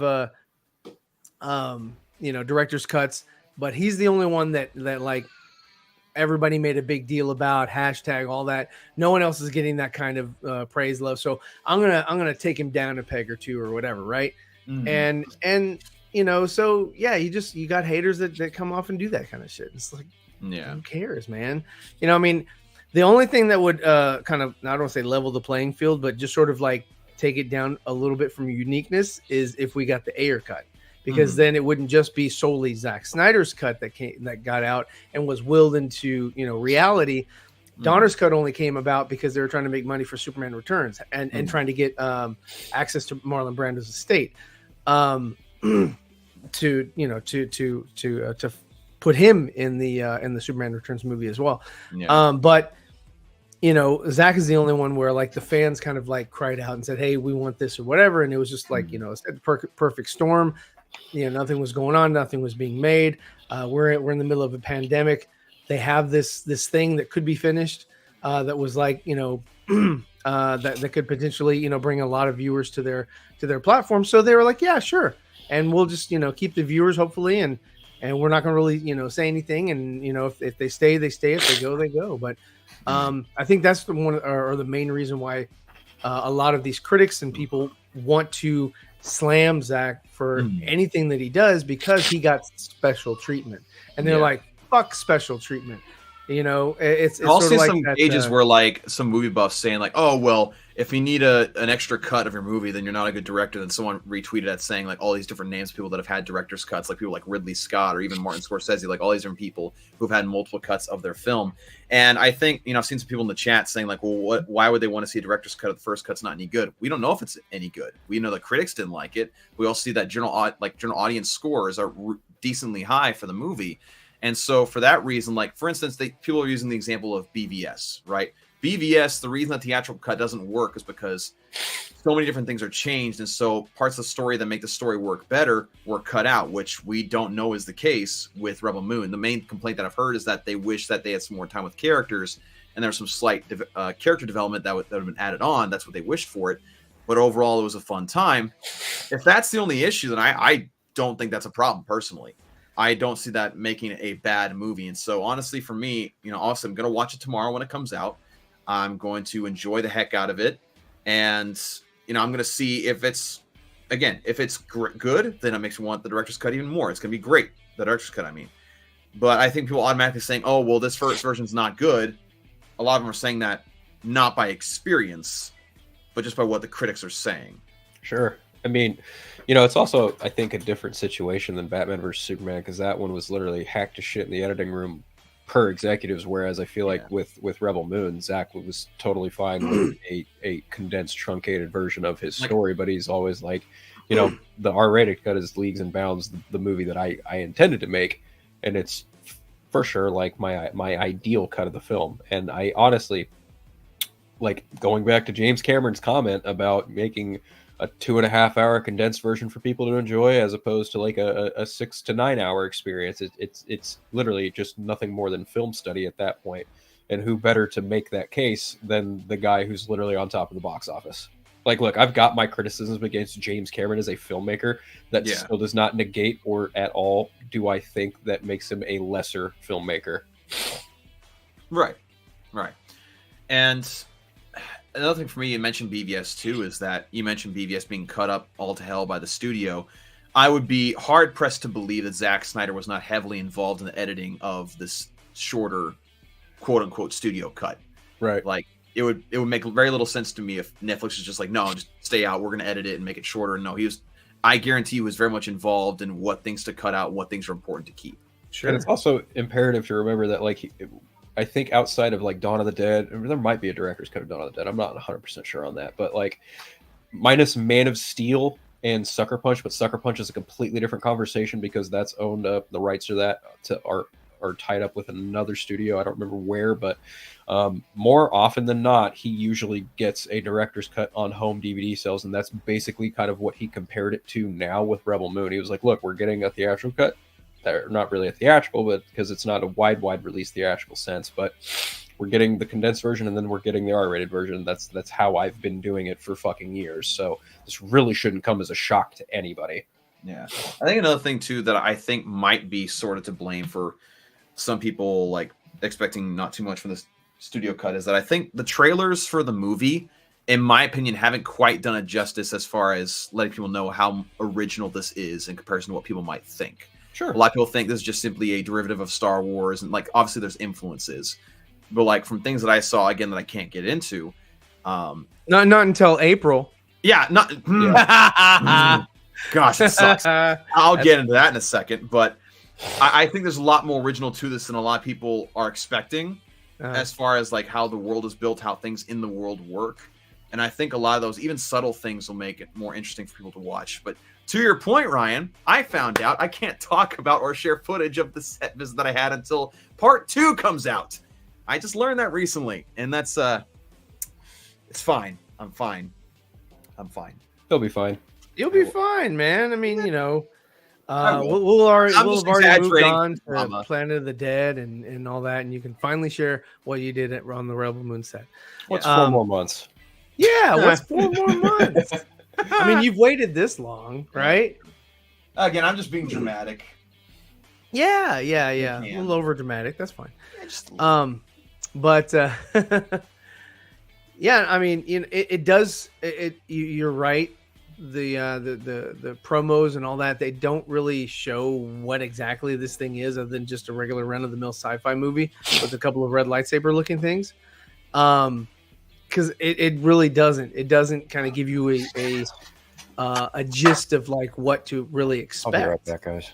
Yeah, you're good. It just really doesn't, kind of set anybody up for like any sort of. I don't want high expectations. I want to be like, oh man, this is gonna be the greatest thing, and then it's like meh. I know that. Look, like Army of the Dead, it was okay. It had some cool stuff in it. Had some stuff in it that I was like, all right, whatever. It was fun. If they didn't continue that with Planet of the Dead, or even the what was that other one, Army of Thieves, or I wouldn't be upset. I wouldn't be upset because it was okay. It was cool. I thought Dawn of the Dead was a better zombie movie, but it was fine. The most important or the most interesting thing for me was the zombie tiger, which was cool. And I guess you're gonna have a zombie tiger in this one, in that of like a Pegasus, a black Pegasus looking, what is that, griffin or whatever, right? Yeah, you have yet another creature or whatever that you can kind of look at and say, oh, that's interesting. Everything else is kind of normal, and yes, it does take a lot of influence from Star Wars, like I posted a long time ago. I mean, back when they were doing concept art. Yeah. It a lot of the vehicles and things look very Star Wars-esque, very Episode 1-esque, and yes, I mean it's taken from that sort of grimy, dirty sort of universe that Star Wars is supposed to be. Not new Star Wars. New Star Wars is clean, but it's supposed to be a lived in universe. And I get it, and I'm interested in seeing Rebel Moon, but I'm not like over the moon hyped about it. Like you're more hyped about it because you got to go on set, you got to go see some things and all that, and that's cool.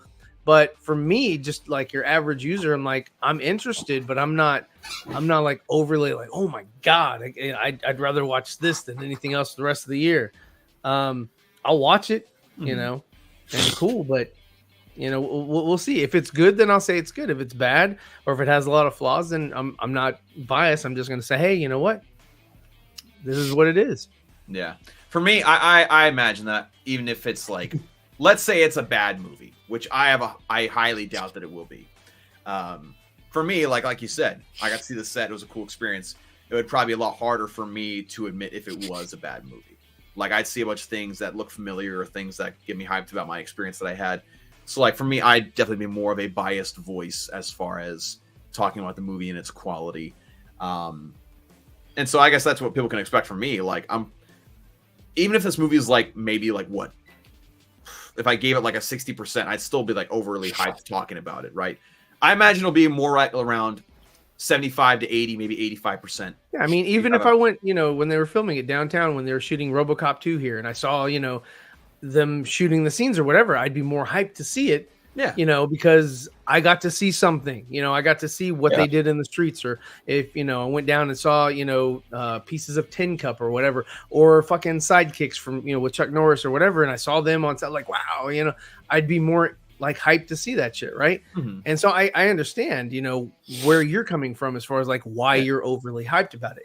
I think it looks good. I think it looks interesting, but the only problem for me, is the story going to be compelling, right? Is the story going to capture my attention and hold my attention and make me want more for the second one that's supposed to be coming out next year?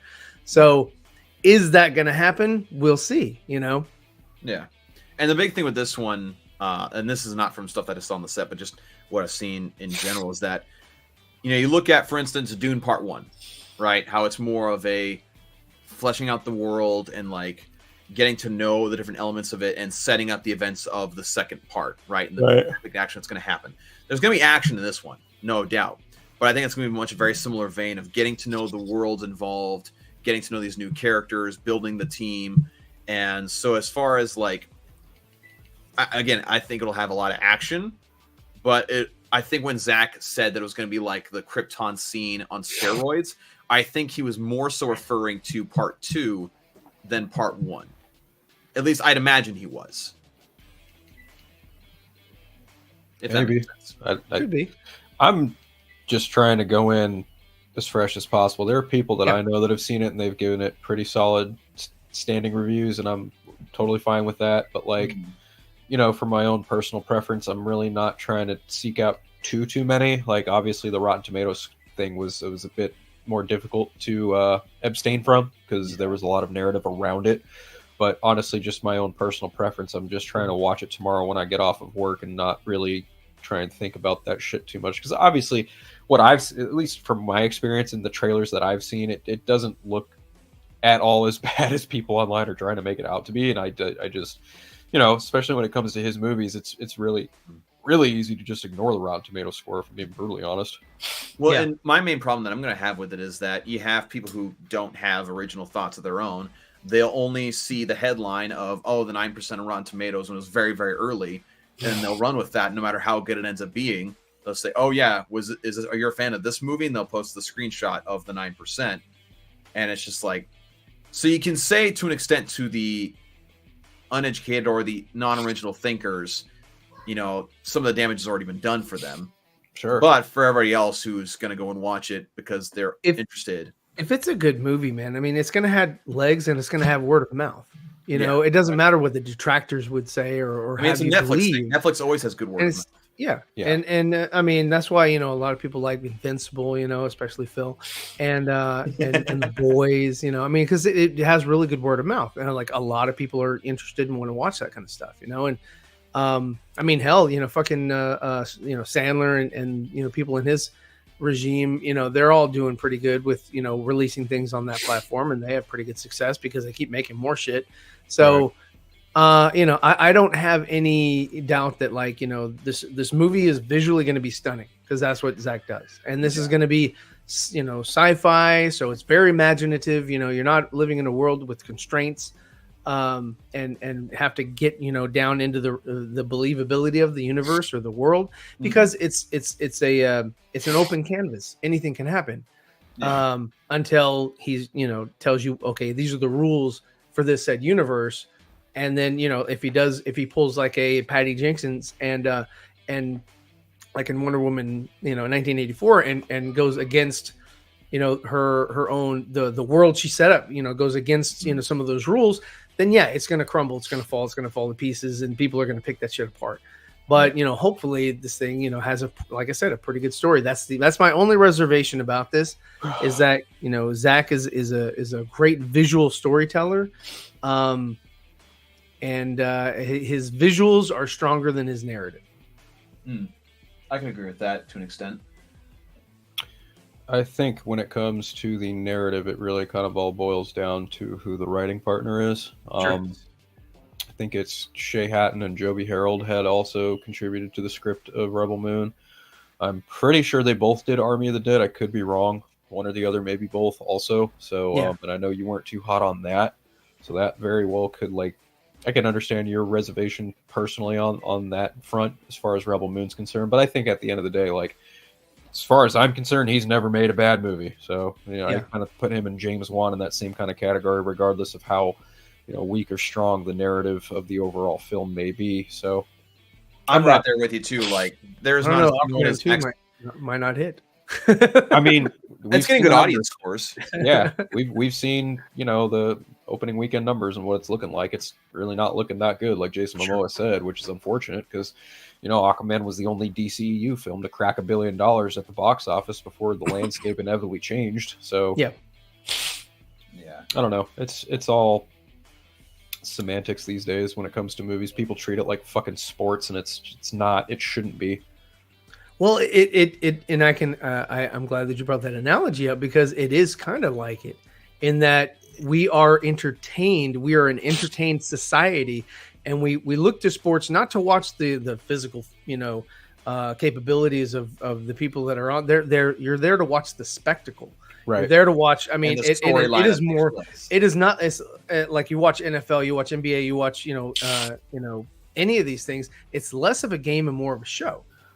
And you know, and you got lights and buzzers and all kinds of shit, and you got halftime shows, and and all that, because the name of the game is get your attention and hold your attention. How long can they hold your attention for? And it's the same thing with a lot of movies, nowadays. And that's why, like, if you watch a lot of older movies, a lot of them have really good story.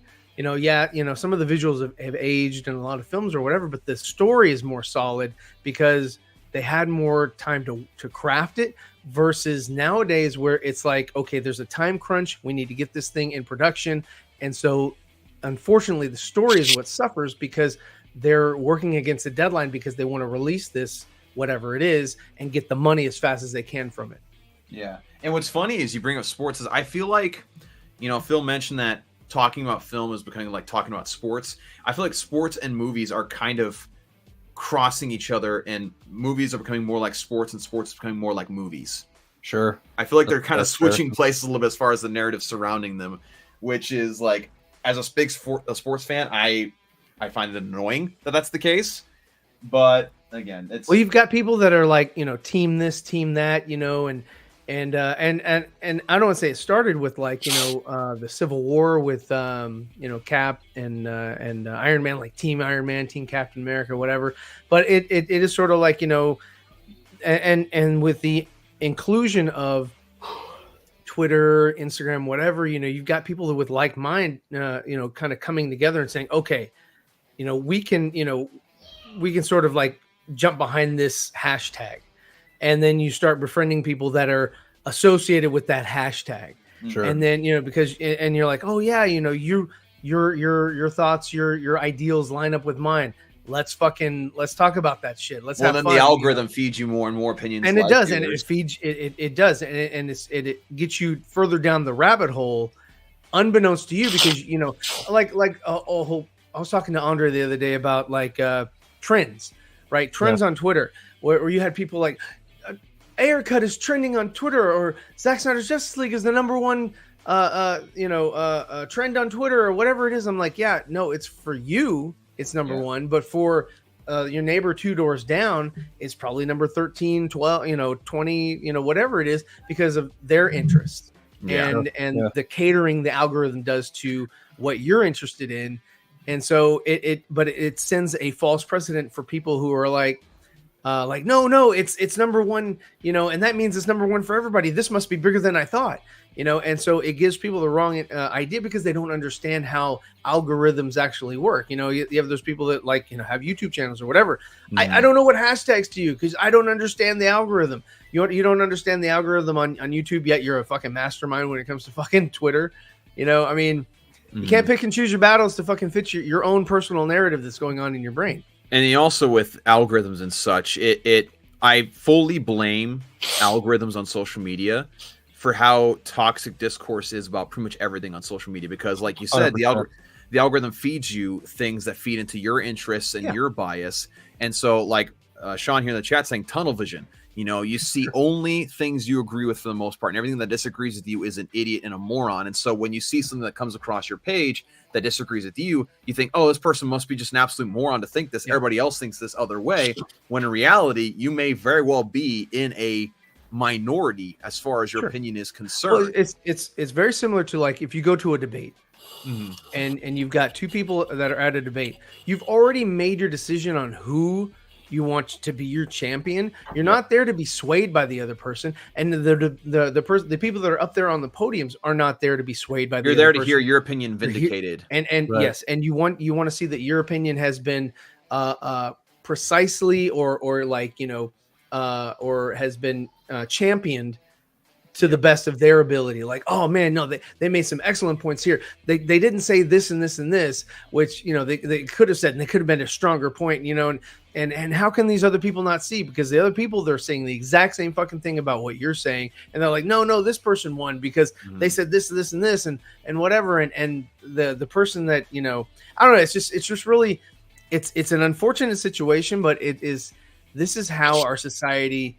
as a whole for across nations is sort of slowly coming to be, in that you're identified, or you're identifying yourself with like-minded people that only see your narrative and only see your way, and you can't see beyond that. Not that you have blinders, You do have blinders, but they're self-imposed. You put your own blinders on because you're not willing to open up a little bit more. And it creates extreme arrogance because now you think your opinion's the only one that actually makes sense. But the problem is that you set up a foundation, and I guarantee you 97% of the people in our chat and on this panel, whether here or have gone, do not want to destroy their own foundation on anything. They don't want to. They built the foundation. They're comfortable with their foundation, and they don't want it to be challenged. Because if it's challenged, if it's weak, then that means they have to start from the ground and start building back up. And they're like, "Nah, dude. I'm on level 1, or I'm on level 2, or I'm on the 3rd level, or whatever, however many levels it is for your house that you got to house all your thoughts. You don't want to break it down to the bare minimum and start over from like raw materials." Yeah. And I like what Sean here says in the chat. Says it's okay to be with like-minded people, but you need to be open to hear other opinions. It's absolutely right. Like you have your communities, right? Communities tend to be built up of people that are similarly minded, have similar ideas about whether it be religion, politics, or movies or whatnot. People that share your common interests. Right. But the ability to be open-minded to hear other, ideas and concepts and perspectives is a level of maturity that we used to see more of. But it's become so decreased because, again, these algorithms. And I think that you see that very plainly out in the open with both movies and politics. Well, yeah, that's why I definitely value the discourse that I have with Phil, because there are a lot of things that we don't see eye to eye on. Yeah. And having an opposing view, really does help to, kind of draw some things out, and it literally grows and strengthens your mind. Yeah, I mean that's if this was just an echo chamber, nobody has learned anything, and the only thing we've done is refined the view that we already currently had, or presupposition that we already had before we even started the conversation. Yeah, thank you for bringing that up, because I've spent time in the past wasting my time with people who have tried to convince me or anyone else otherwise that movies that I like are objectively bad or whatever, whereas Ryan and I can have a civil conversation about movies that I like and he dislikes. For example, 2 examples: Birds of Prey, Rise of Skywalker. We go on tangents about both of those movies all the live long fucking day, but you don't see us jumping down each other's throats saying you're wrong, no you're wrong, because it's stupid. It's what you do is you say these are the reasons why that I like it, or these are the reasons why I don't like it, right? And then that's it. And and you're like, I understand why you don't like it, and that's it. And you're like, this is my perspective of it. It might be different. I might see different things, or from a different angle. It's like, what is that analogy where you have 2 people looking at a number painted on a sidewalk, and one looks at it from one side, one looks at the other, and it's number 6 or 9, whatever.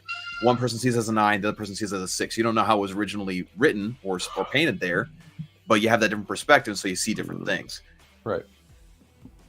Yes, I've never heard that analogy before in my life, but it was like an illustration that's been on the internet for a while. I can't remember exactly where it came from, but yeah, I know exactly what you're talking about because I've seen it before. Yeah. But yeah, there are people on the internet who will just try and hammer home that their opinion is right and you need to agree with them, and it's like that's not how discussion works. And that's also a very sad way to live, because then you're perpetually in a state of anger because you're frustrated at other people for not seeing what you think is obvious to everyone else. Because like for me, I'm used to being different. I'm a religious person. Not a lot of people are into religion. I am someone who likes The Amazing Spider-Man 2. Not a lot of people like The Amazing Spider-Man 2. I am there are things that I enjoy or things that I associate with that I know other people disagree with or dislike. And so from a young age, even, it's I'm like, okay, people have different perspectives. I have reasons for thinking how I think about these things. Yep. They have their own reasons. And I think understanding those reasons too is, I don't know. I just think it's very, very important. Yeah. I mean, I've often been looked at like I'm the crazy one because I happen to prefer Batman Returns to 89. And people are like, how can you like that movie? It was, it scared children. It's got like black goo coming out of the penguin's mouth. And I'm just like, that's exactly why I like it. Like that movie is fucking awesome. And honestly, it's a more Batman movie than 89 was, in my humble opinion. And, you know, honestly, it's just one of those movies where I can pop in every single year on Christmas or even whenever the fuck I want and enjoy it every single time. I just find it to be a more enjoyable movie. But when you try and tell me that I'm wrong and Batman 89 is, quote, the better movie, I'm just going to shake my head and be like, you don't fucking get it. And I'm not going to continue this conversation any further. It's pointless. It's absolutely pointless. And honestly, the reason why I think Returns is the superior film is because it has stronger villains. Not to say that Jack Nicholson didn't turn in a great performance, because he did, but the way the character was structured and the narrative worked. Look, the Joker didn't kill fucking Batman's parents. That's literally the only hinging thing that makes me look at Batman 89 and look at Returns and be like, yeah, Returns is the better Batman movie. Because it got the spirit of the characters in a more concrete light. Whereas I don't think the Joker was the one who killed his parents. Even watching that movie at like age 5 or 7, I remember seeing that and being like, Joker never killed Batman's parents. They were killed by a fucking random mugger, and his name might have been Joe Chill. It might not have been. It really depends on the interpretation. It was never the Joker. Like, literally, that's the only thing that holds back 89 for being a better Batman movie for me. But again, like to Dawson's point, I'm an introvert. I like other loud-ass, heavy music that has a lot of profane vocabulary in it. I like a lot of different things. I'm not religious, but Dawson and I fucking talk at least once, if not more than every week. Like, it's really not hard to accept that people are different and have different perspectives and walks of life and can still come together and have a civil conversation about things we all enjoy. Yeah, absolutely. Yeah, the only thing I didn't like about Batman 89 was the bat on his chest. Sure, I have that tattooed on my fucking arm. So I don't like anywhere I see it. Any surface I immediately hate. And immediately it puts me off. Yeah, right. Yeah, I guess at the end of the day, like the base of this conversation we just had is like, I guess a challenge to people in the chat is that if you have people that disagree with your point, like that's okay. Like it's cool to be.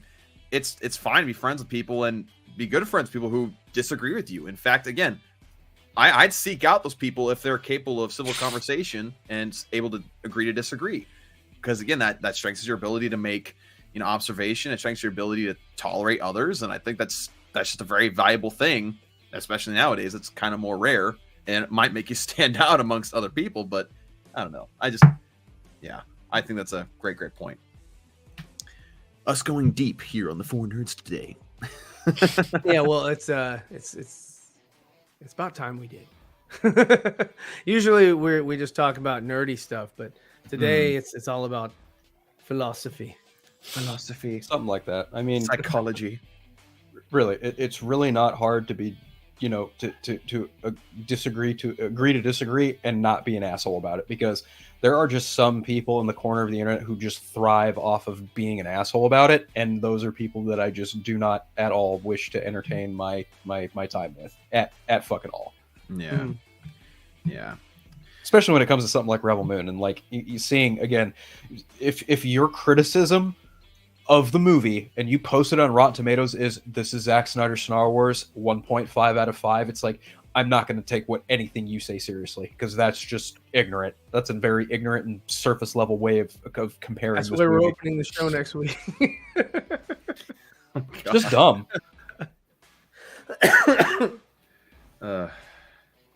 It's just really goofy and stupid.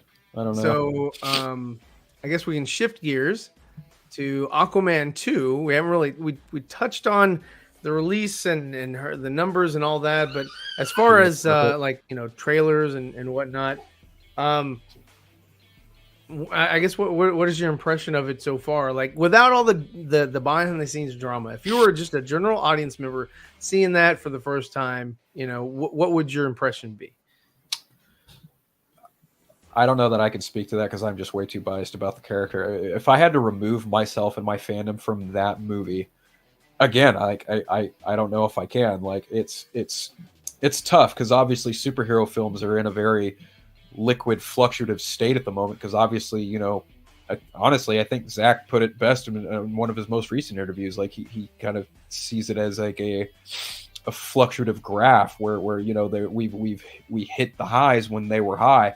And now we're just at kind of a lower point in how they're presented and how they're made, how they're operated, how they're narrated. And it's just, it's time for the superhero genre to kind of shift and change a little bit. The question then becomes, how does that happen? And ultimately, it falls on the shoulders of Kevin Feige and James Gunn as far as the big two are concerned. You can kind of throw Sony Pictures in there too, but I ultimately think it is really on the shoulders of both of them. I think James Gunn has a bit of an easier starting point than Kevin Feige does because he's doing a full-fledged fucking reboot, cherry picking along the way if he wishes to, and he is. But honestly, Kevin Feige has like the tougher task ahead of him because he's literally middle of phase 5 and they just fucking fired their biggest villain who was supposed to carry their universe forward into the next phase. So now they have to do some kind of pivot or some kind of recast to kind of change their narrative. And on top of that, they have to stop churning out these movies in such a fast capacity where you're literally overworking VFX artists and not giving writers enough time to really go maybe get a second pass on these scripts and have strong dialed in scripts. And I think James Gunn is well aware of that, which is why I think he's being smart in that we're not shooting a movie until our script is final, nailed down, and done in a way that we feel comfortable doing. And it's like, okay, that's the case. What level of comfort are you really looking for? Because look at the development hell that both Blade and Flash went through and are going through, more specifically in Blade's case. Like the fucking 2023 DC slate hinged on the Flash being a big success, and it flat out fucking bombed at the box office because honestly, it bombed for a number of reasons. The movie didn't look as polished as it could have been. Nobody gives that much of a fuck about Michael Keaton being Batman. And honestly, as much as I hate to say it, Ezra Miller does not have the leading star power that everyone hoped they would. I agree. I can agree with all three of those. And then like looking at Blade should be easy. Blade is so fucking simple, not in the one-dimensional sense, but it's just like, this is a character who fights vampires. That's all. This really shouldn't be that difficult of a nut to crack, and yet we've gone through 5 fucking writers and 2 directors on this project. Like, come on. What the They're fuck are you overthinking. doing? They're like, how do we connect this into the universe? And it's just like, your first 2 movies that they did way back when, there's your baseline. That's what you need to look at, and you need to look at it and go, okay, how can we do that but differently? Look at what you fucking did with Spider-Man. They did so good with Spider-Man. Granted, that's entirely, objectively speaking, the movies made fucking money. Homecoming, Far From Home, No Way Home. They all made fucking more money than The Amazing Spider-Man 2. And I know Dawson's a huge fan of that film, but, you know, like, money talks. That movie is the least grossing of them all, even though it made a very substantial amount of money at the box office. It still scared Sony shitless from their initial plan. And it so had much the right. so, there's that too. So much so that they were like, yeah, we need to do something fucking different. And Kevin Feige was like, well, how about if I help you? And Amy Pascal promptly threw a fucking sandwich at him, then came to her senses and was like, yeah, sure, fine. Let's collaborate. Yeah. So, like, again, it needs to change. Something needs to change. And honestly, if you look at the biggest films of this year, Oppenheimer, Godzilla, Barbie, Mario, they're all different event-based films for very different reasons. The only superhero movie that cracked over 700 million was Guardians of the Galaxy, and even then, that was kind of an event in and of itself because it was the last movie James Gunn was going to do for Marvel Studios. It was the last time that crew of Guardians was going to be seen on film together, so it felt like a swan song in certain respects. And someone was going to die. We all were led to believe someone important was going to die. Yes, you're right. They marketed it. And then they introduced the med packs. Yes. But and like, I think another thing too is I actually talked to my wife. Are going to be seen again in Blade. Maybe. No way. But I was actually talking to my wife about this the other day where, you know, we talked about the heyday of the MCU where each entry was like one film a year. And that was, for a lot of families, that was the movie you went to see in theaters that year. Because let's be honest, before the past couple of years, you know, people went to the movie theaters maybe a couple times in a year. Unless you're a movie buff and you go all the time, but most families with like either a kid or multiple kids, they'll go like maybe a handful of times a year, most generally. But now there's like 3 or 4 movies put out in a year, or a couple different shows, and it's like you can't keep track of that. It's like I feel like when COVID hit and there was all this streaming happening, I feel like a lot of these studios banked on being able to put out just a crap ton of content, and that'd be the format for a long time instead of recognizing, oh, it's a short-term thing, you know, it's not going to be very long. But then again, there's a lot of things you couldn't predict. But now they're kind of coming to the point where they're recognizing, oh crap, that kind of put us into a bit of a hole. And so again, you have to take a step back, like Phil was saying, limit your output, and basically, increase the quality of your output rather than the quantity. Because you put out like one good movie a year, and people are like, okay, now I can look forward to the next one, and there's not a bunch of homework of watching shows and other movies. I can prepare for that, and I can talk about this movie for the time being until next year. Because that's how it used to be. People got excited, they talked about things, they theorized. That's why theory channels became so popular, because there was a whole year where you could put out videos about different things that could happen in the next phase of the MCU or DCEU in the case of DC. Yeah, I think, to your point, they really just need to dial it back and take a quality over quantity perspective when it comes to making this shit. And like in DC's case, it's not all quite hinging on Superman Legacy, but that's their beginning point, and they kind of need it to be not necessarily a smash, but they need it to be successful for that new universe going forward in order for that universe to thrive. Honestly, like you can say aperitif for Creature Commandos and Waller all you fucking want. It doesn't matter. At the end of the day, it really does not matter, because those shows are created for television. Television does not cater to a general movie-going audience, more or less. If you're going to get people excited for this universe, it's going to be on the shoulders of Superman Legacy.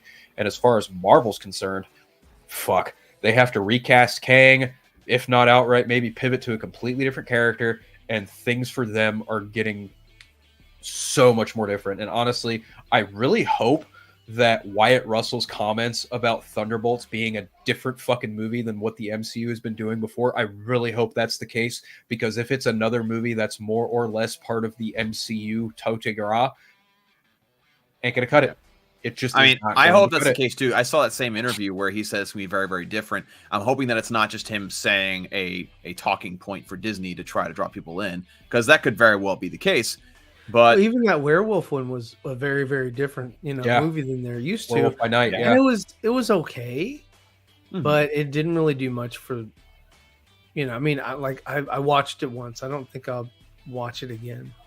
But it's also unique. You remember, it's unique. I'll give you that. Something about it, and it stayed in the Marvel conversation from time to time. Anytime someone wants to talk about how they're doing something different, that's usually the thing that comes up more often than not lately, is the fact that they did something like Werewolf by Night. And honestly, I think Thunderbolts has the ability to do what it not really do, but it has the ability to be something of a mesh between Winter Soldier in terms of like what kind of story they're telling, and also introducing a bunch of characters that almost no one remembers or cares for that much, and making something memorable about it, I guess. Because if it's essentially their take on the Suicide Squad, if you take some established characters and just fucking off them because they're going up against a character like Sentry, it's gonna make waves. It's gonna make people be like, oh yeah, remember that Marvel movie where like half the fucking people died in it and they were established characters from previous fucking movies?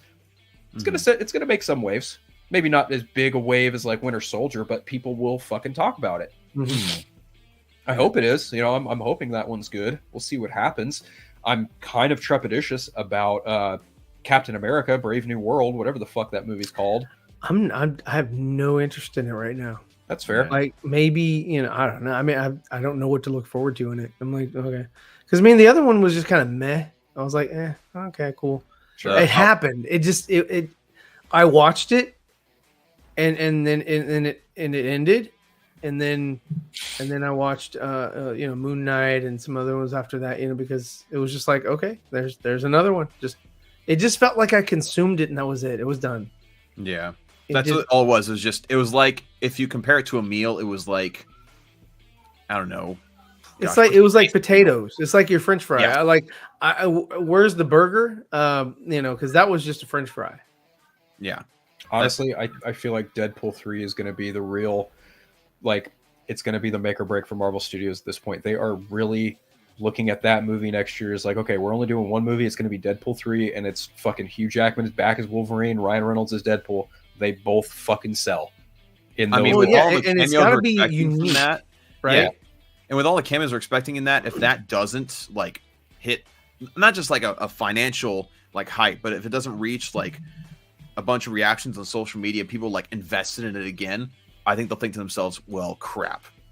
Yeah. I think they're hoping that this is the new Guardians of the Galaxy movie, in that how Guardians of the Galaxy sort of like reinvigorated some of the, a lot of people's hope or interest in that universe.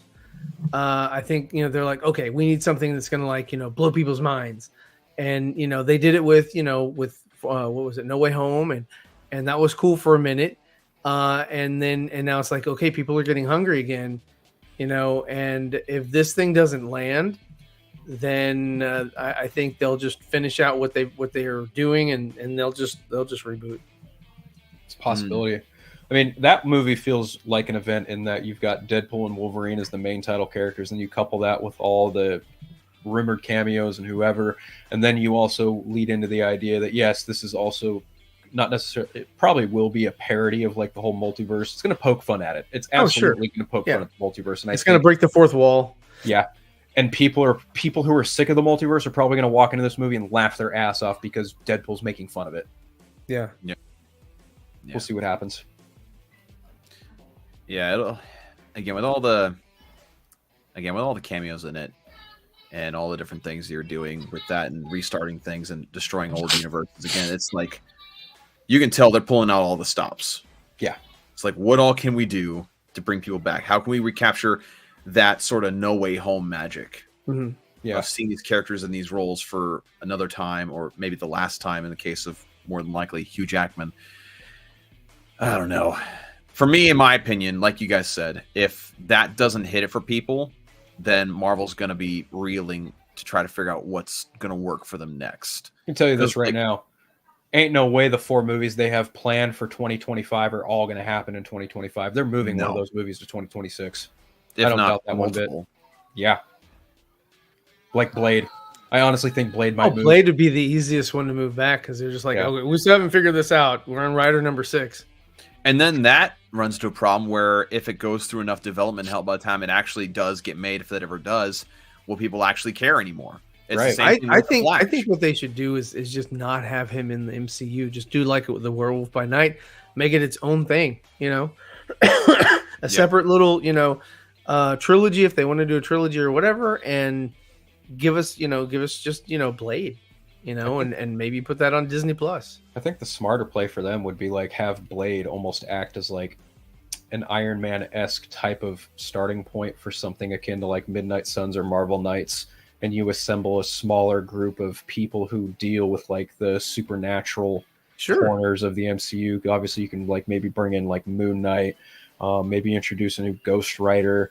There's Shang-Chi kind of even dabbles in that realm more or less sometimes too. He's already an established character, so it'd be fun. But I guess like they have to just do something different with it, but also have it feel familiar to what's been done before. Because obviously the first 2 Blade movies left a really huge impression on a lot of different people. Mm-hmm. And I don't doubt that Mahershala Ali can turn in a fucking fabulous performance as Blade, but it just begs the question, like, you guys have to nail down a solid script for him to work with.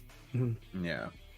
And then we have a Hunter here saying, I heard that John Cena might cameo in Deadpool's Peacemaker or himself. I've seen that rumor. I have no idea where that comes from. If he cameos in Deadpool 3, I hope Deadpool takes his head off. I'm John Cena!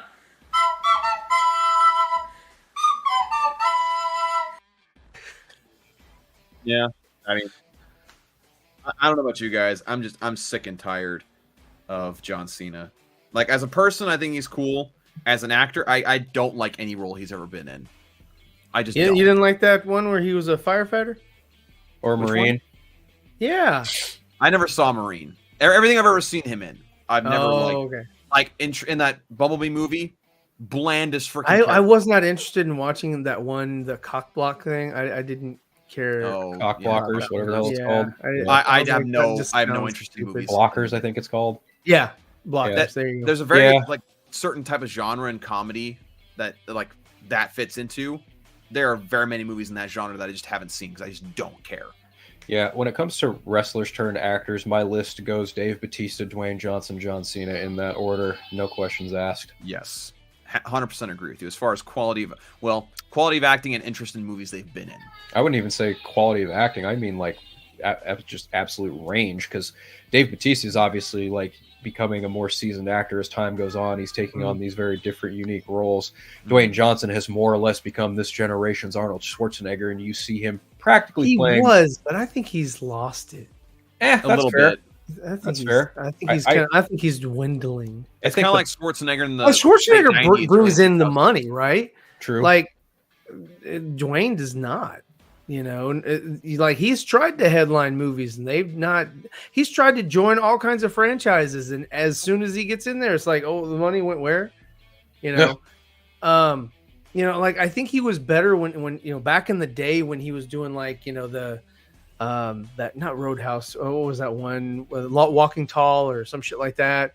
And he was just sort of starting out. When he was. Just younger, after, of course, all of his Mummy and Scorpion King stuff. But like, I think there was a nice little part of him that was like, was really good. Yeah. The Jumanji shit was fun. But other than that, like the Jungle Cruise, I didn't care for that. I watched it. It was kind of dumb. Never even I was watched entertained. I'm not going to say it was good or bad, but I will say I was entertained. It felt like it was, I was like, okay. It felt like a safe movie just because they had just gotten done with the Jumanji films. And I'm like, this is so close to that same vein of that, sort of adventure, whatever. I was like, I'm not interested in it. And when he was the Tooth Fairy, I could give a shit. That was a really odd choice for him. So dumb. It was. I do really like the game plan, the football movie like he was in. That one was fun.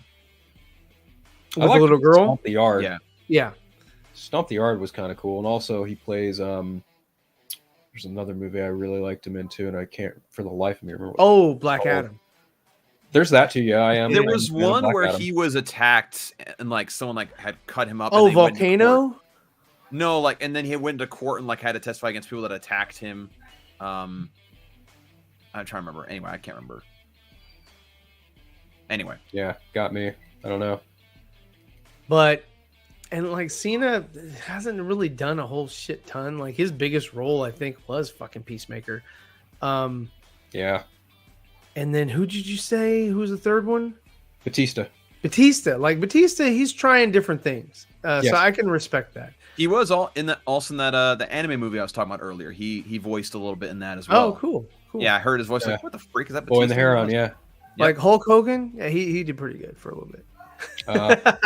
In Rocky 3, he was in Rocky. No, was it Rocky 3 or was it Rocky 4? Rocky 2. No, it was in Rocky 2. 3. Yeah, it was 3. No, 3. It was. It was. That was when he goes against Mr. T. Yeah, it was Mr. T. Clubber Lang.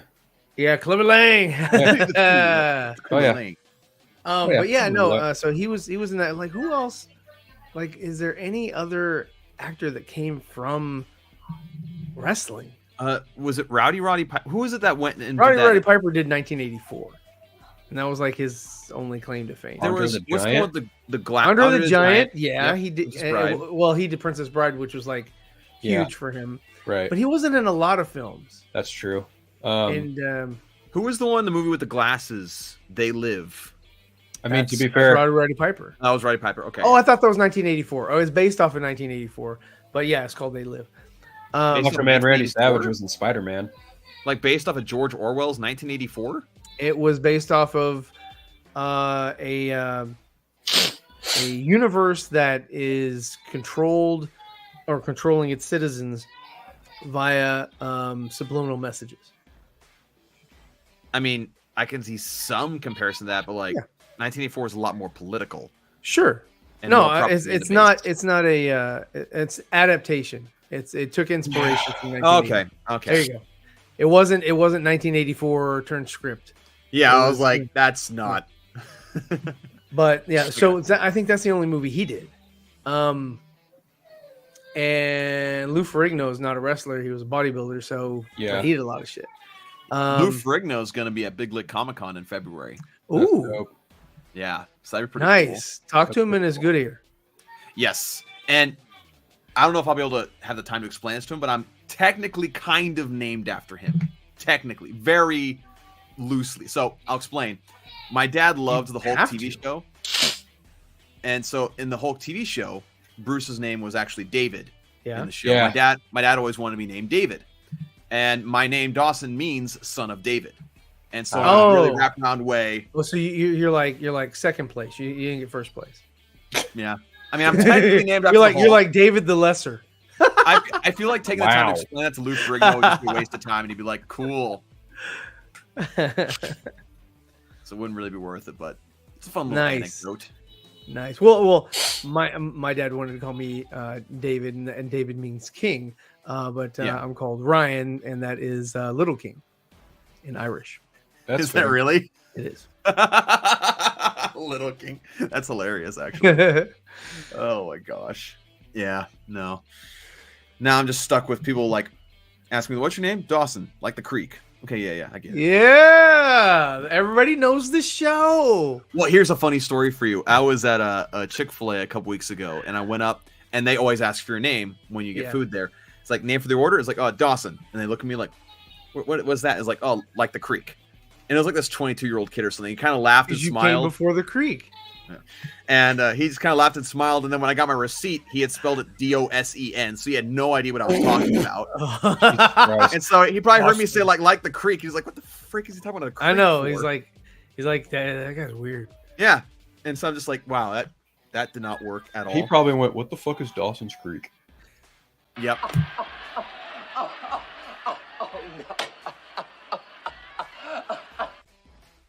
That's why whenever I go to restaurants, I just tell them the name DJ now. I don't even freaking care anymore. DJ, like from Full House? No, yes. my name's Dawson Joel. And my dad's name's actually DJ, like Dejay. DJ. What the fuck was DJ's full name on Full House? I don't remember. I don't recall. I don't remember. I only knew her by DJ. Yeah. I mean, that's what they only called her, unless they had him. No, Danny Tanner did name her by her full name on a few occasions when she was in trouble, and I can't for the life of me remember what the fuck it stands for. Yeah. Donna Joe, maybe? I don't know. Wiedrich? No. I have met a girl named Dawson before. Wow. That has happened. Yeah, that will happen. Yeah. There's a lot of females in Dawson. Dawson's a very popular female name. Not as popular as male names. Not as popular as Phil. Phyllis. Phyllis. Phyllis. My name is Rare. Thank you. Rare. I've only met like one or two other people named Philip. I shit you not. Oh, I've known plenty of Phillips. I've known a couple. Yeah. The main one that I know outside of our friend Phil here is Phillip. Phil Donahue. Phillip, what's his name? See, people don't usually coordinate me with my first name. They usually coordinate me with my last name because it's Barker, and people are always either like Travis Barker from Blink-182 or Bob Barker, The Price is Right. Yes, Phillip Johnson, I was going comic Bob writer. Barker. Phillip Johnson, that's who I think of. Yep, Philip Kennedy Johnson. He's Philip Seymour Hoffman. Philip Seymour Hoffman, right. Hey, there you go. Or Prince Philip. You know, one I don't get too often, but the one that makes me smile the most is, "Are you related to Clive Barker?" And I'm like, "No, I wish." Clive. Yeah, I have nobody He that hasn't mistakes done that. anything in a while. With the last name Wiedrich, no one thinks I'm famous, and they're right. No, Not correct. Yeah. Droga's right. Phil Connors. Phil Connors. Yeah, fuck yeah. I take it. Phil Collins. Bing. Yes. Yeah, there you go. Yeah. There Good we old go. Genesis. Yep. Any fans of Genesis out there? There you go. Feel it coming in the air tonight, that's for sure. Ryan and I had the same face. Is it coming before the creek? Might be. Oh my god. All right, that's TMI. And on that note, we've reached the 2-hour mark, guys. We'd like to thank everybody for joining us today, and for watching us on the podcast, if that thing's still going.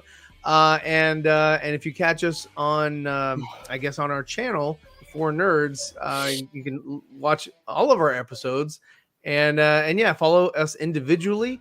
There's a lot of stuff to follow for Dawson, but for me and Phil and Andre, it's just one is at Zeeverfett, at Nickatina_show, and at unphiltered. But for Dawson, for some reason, he has a lot. DJW Art. This is where you can get all of the canvas arts. Oh, we got art posters, prints, posters. and canvases. There you go. And we have one print that is available in metal print. It's a pretty large metal print, but it's a thing. All right. And yeah, if you want to capture any of your favorite superhero shirts while they're still available, check out my Teespring, or not Teespring. That's no longer there. TeePublic. Yeah, check that out. The description or the link is in the description below. I feel like Teespring kind of died. Like no one uses Teespring anymore. Nobody really uses it as much. I'm trying to find what is the next, big place to like upload art. It was for me getting my prints done on Teespring was way too expensive. Yes, it did get more expensive. I actually my first convention. Dawson, you just do this. Hold on. Oh, it's got something new, something fresh. Got a surprise for everyone before the show ends. So, oh, nice! I got the all over this is prints. my superheroes outfit, and I got that. It's pretty cool. The sides, hold on. The color goes all the way down the sleeve, but it's nice. Pretty cool. Pretty cool. I was happy to get that, but I got that from Teespring because they do the all over print. Yeah, and that's the only place that I found that I can get that. I wonder if they have any other material for those shirts. If that's just the same material. It's just the same from what I've seen. It's probably just this big machine that they put the fabric through and it just prints on it, and they just cut it up and sew it together. That's it. Yeah. Hey, it works. Yeah. And so I have a site that I'm working on where you can get something like this, which I drew Daffy Duck as Green Lantern. I've done a lot of stuff. I just need to put it out. I when I made these things, I wasn't in the thought process to sell. Yeah, you're just creating. I was just making art. So I was like, okay, cool. But now I'm like, you know what? I can get it physically made. I was like, right. and not only that, I can, have it printed and sent and, all that, or do like Dawson and just have people buy it from the site and then the company prints it. But I'm still looking into that, but I'll probably have something another thing is conventions. Needed look into conventions. I do. I need to check that out. I need to see what I can do. Cause I'm in a pretty big city and we have conventions going through a lot. So, yeah. But yeah, so doing that and working on the good old comic book, and I see you're working on a comic book. Yep, I'm working on another page. Got it mostly sketched out. I gotta finish a bottom panel down here, and then I'll get to the inks tomorrow. Then I got another page. How do you get it back to the person? Mail it, or do you scan it? So we scan it. I actually got a brand new scanner this week. That's why my camera's kind of tilted. I got it right here. Oh, nice. So I scan it over, send over, because this book that I'm working on is just inks, which is really nice, and I don't have to worry about sending it to a colorist. So that's really, really nice for me. So all the art's going to be me for at least the pages that I'm working on. Yeah. This is sort of like an audition for if they like these 2 pages that I'm doing, but they're going to be in this next book that they're doing. But if they like these pages, then I'll be doing more of the next book and even more of the book after that. Oh, okay, cool. So yeah, makes it fun. Yeah, definitely. Careful, but yeah, people. So where can we find you, Phil? Where can we? You got episode of the Eternal Night on the docket, or? I did do a solo one earlier last week, or maybe even this week. Might have been late last week. I did a solo episode, basically kind of breaking down the differences between Batman versus Superman: The Dark Knight Returns, and how it was still feasible for Zack to come back and still do that movie. Craig and I are trying to get a fucking episode out for review for the Merry Little Batman, but unfortunately he got sick with COVID this past week too, so it's just been it sucks.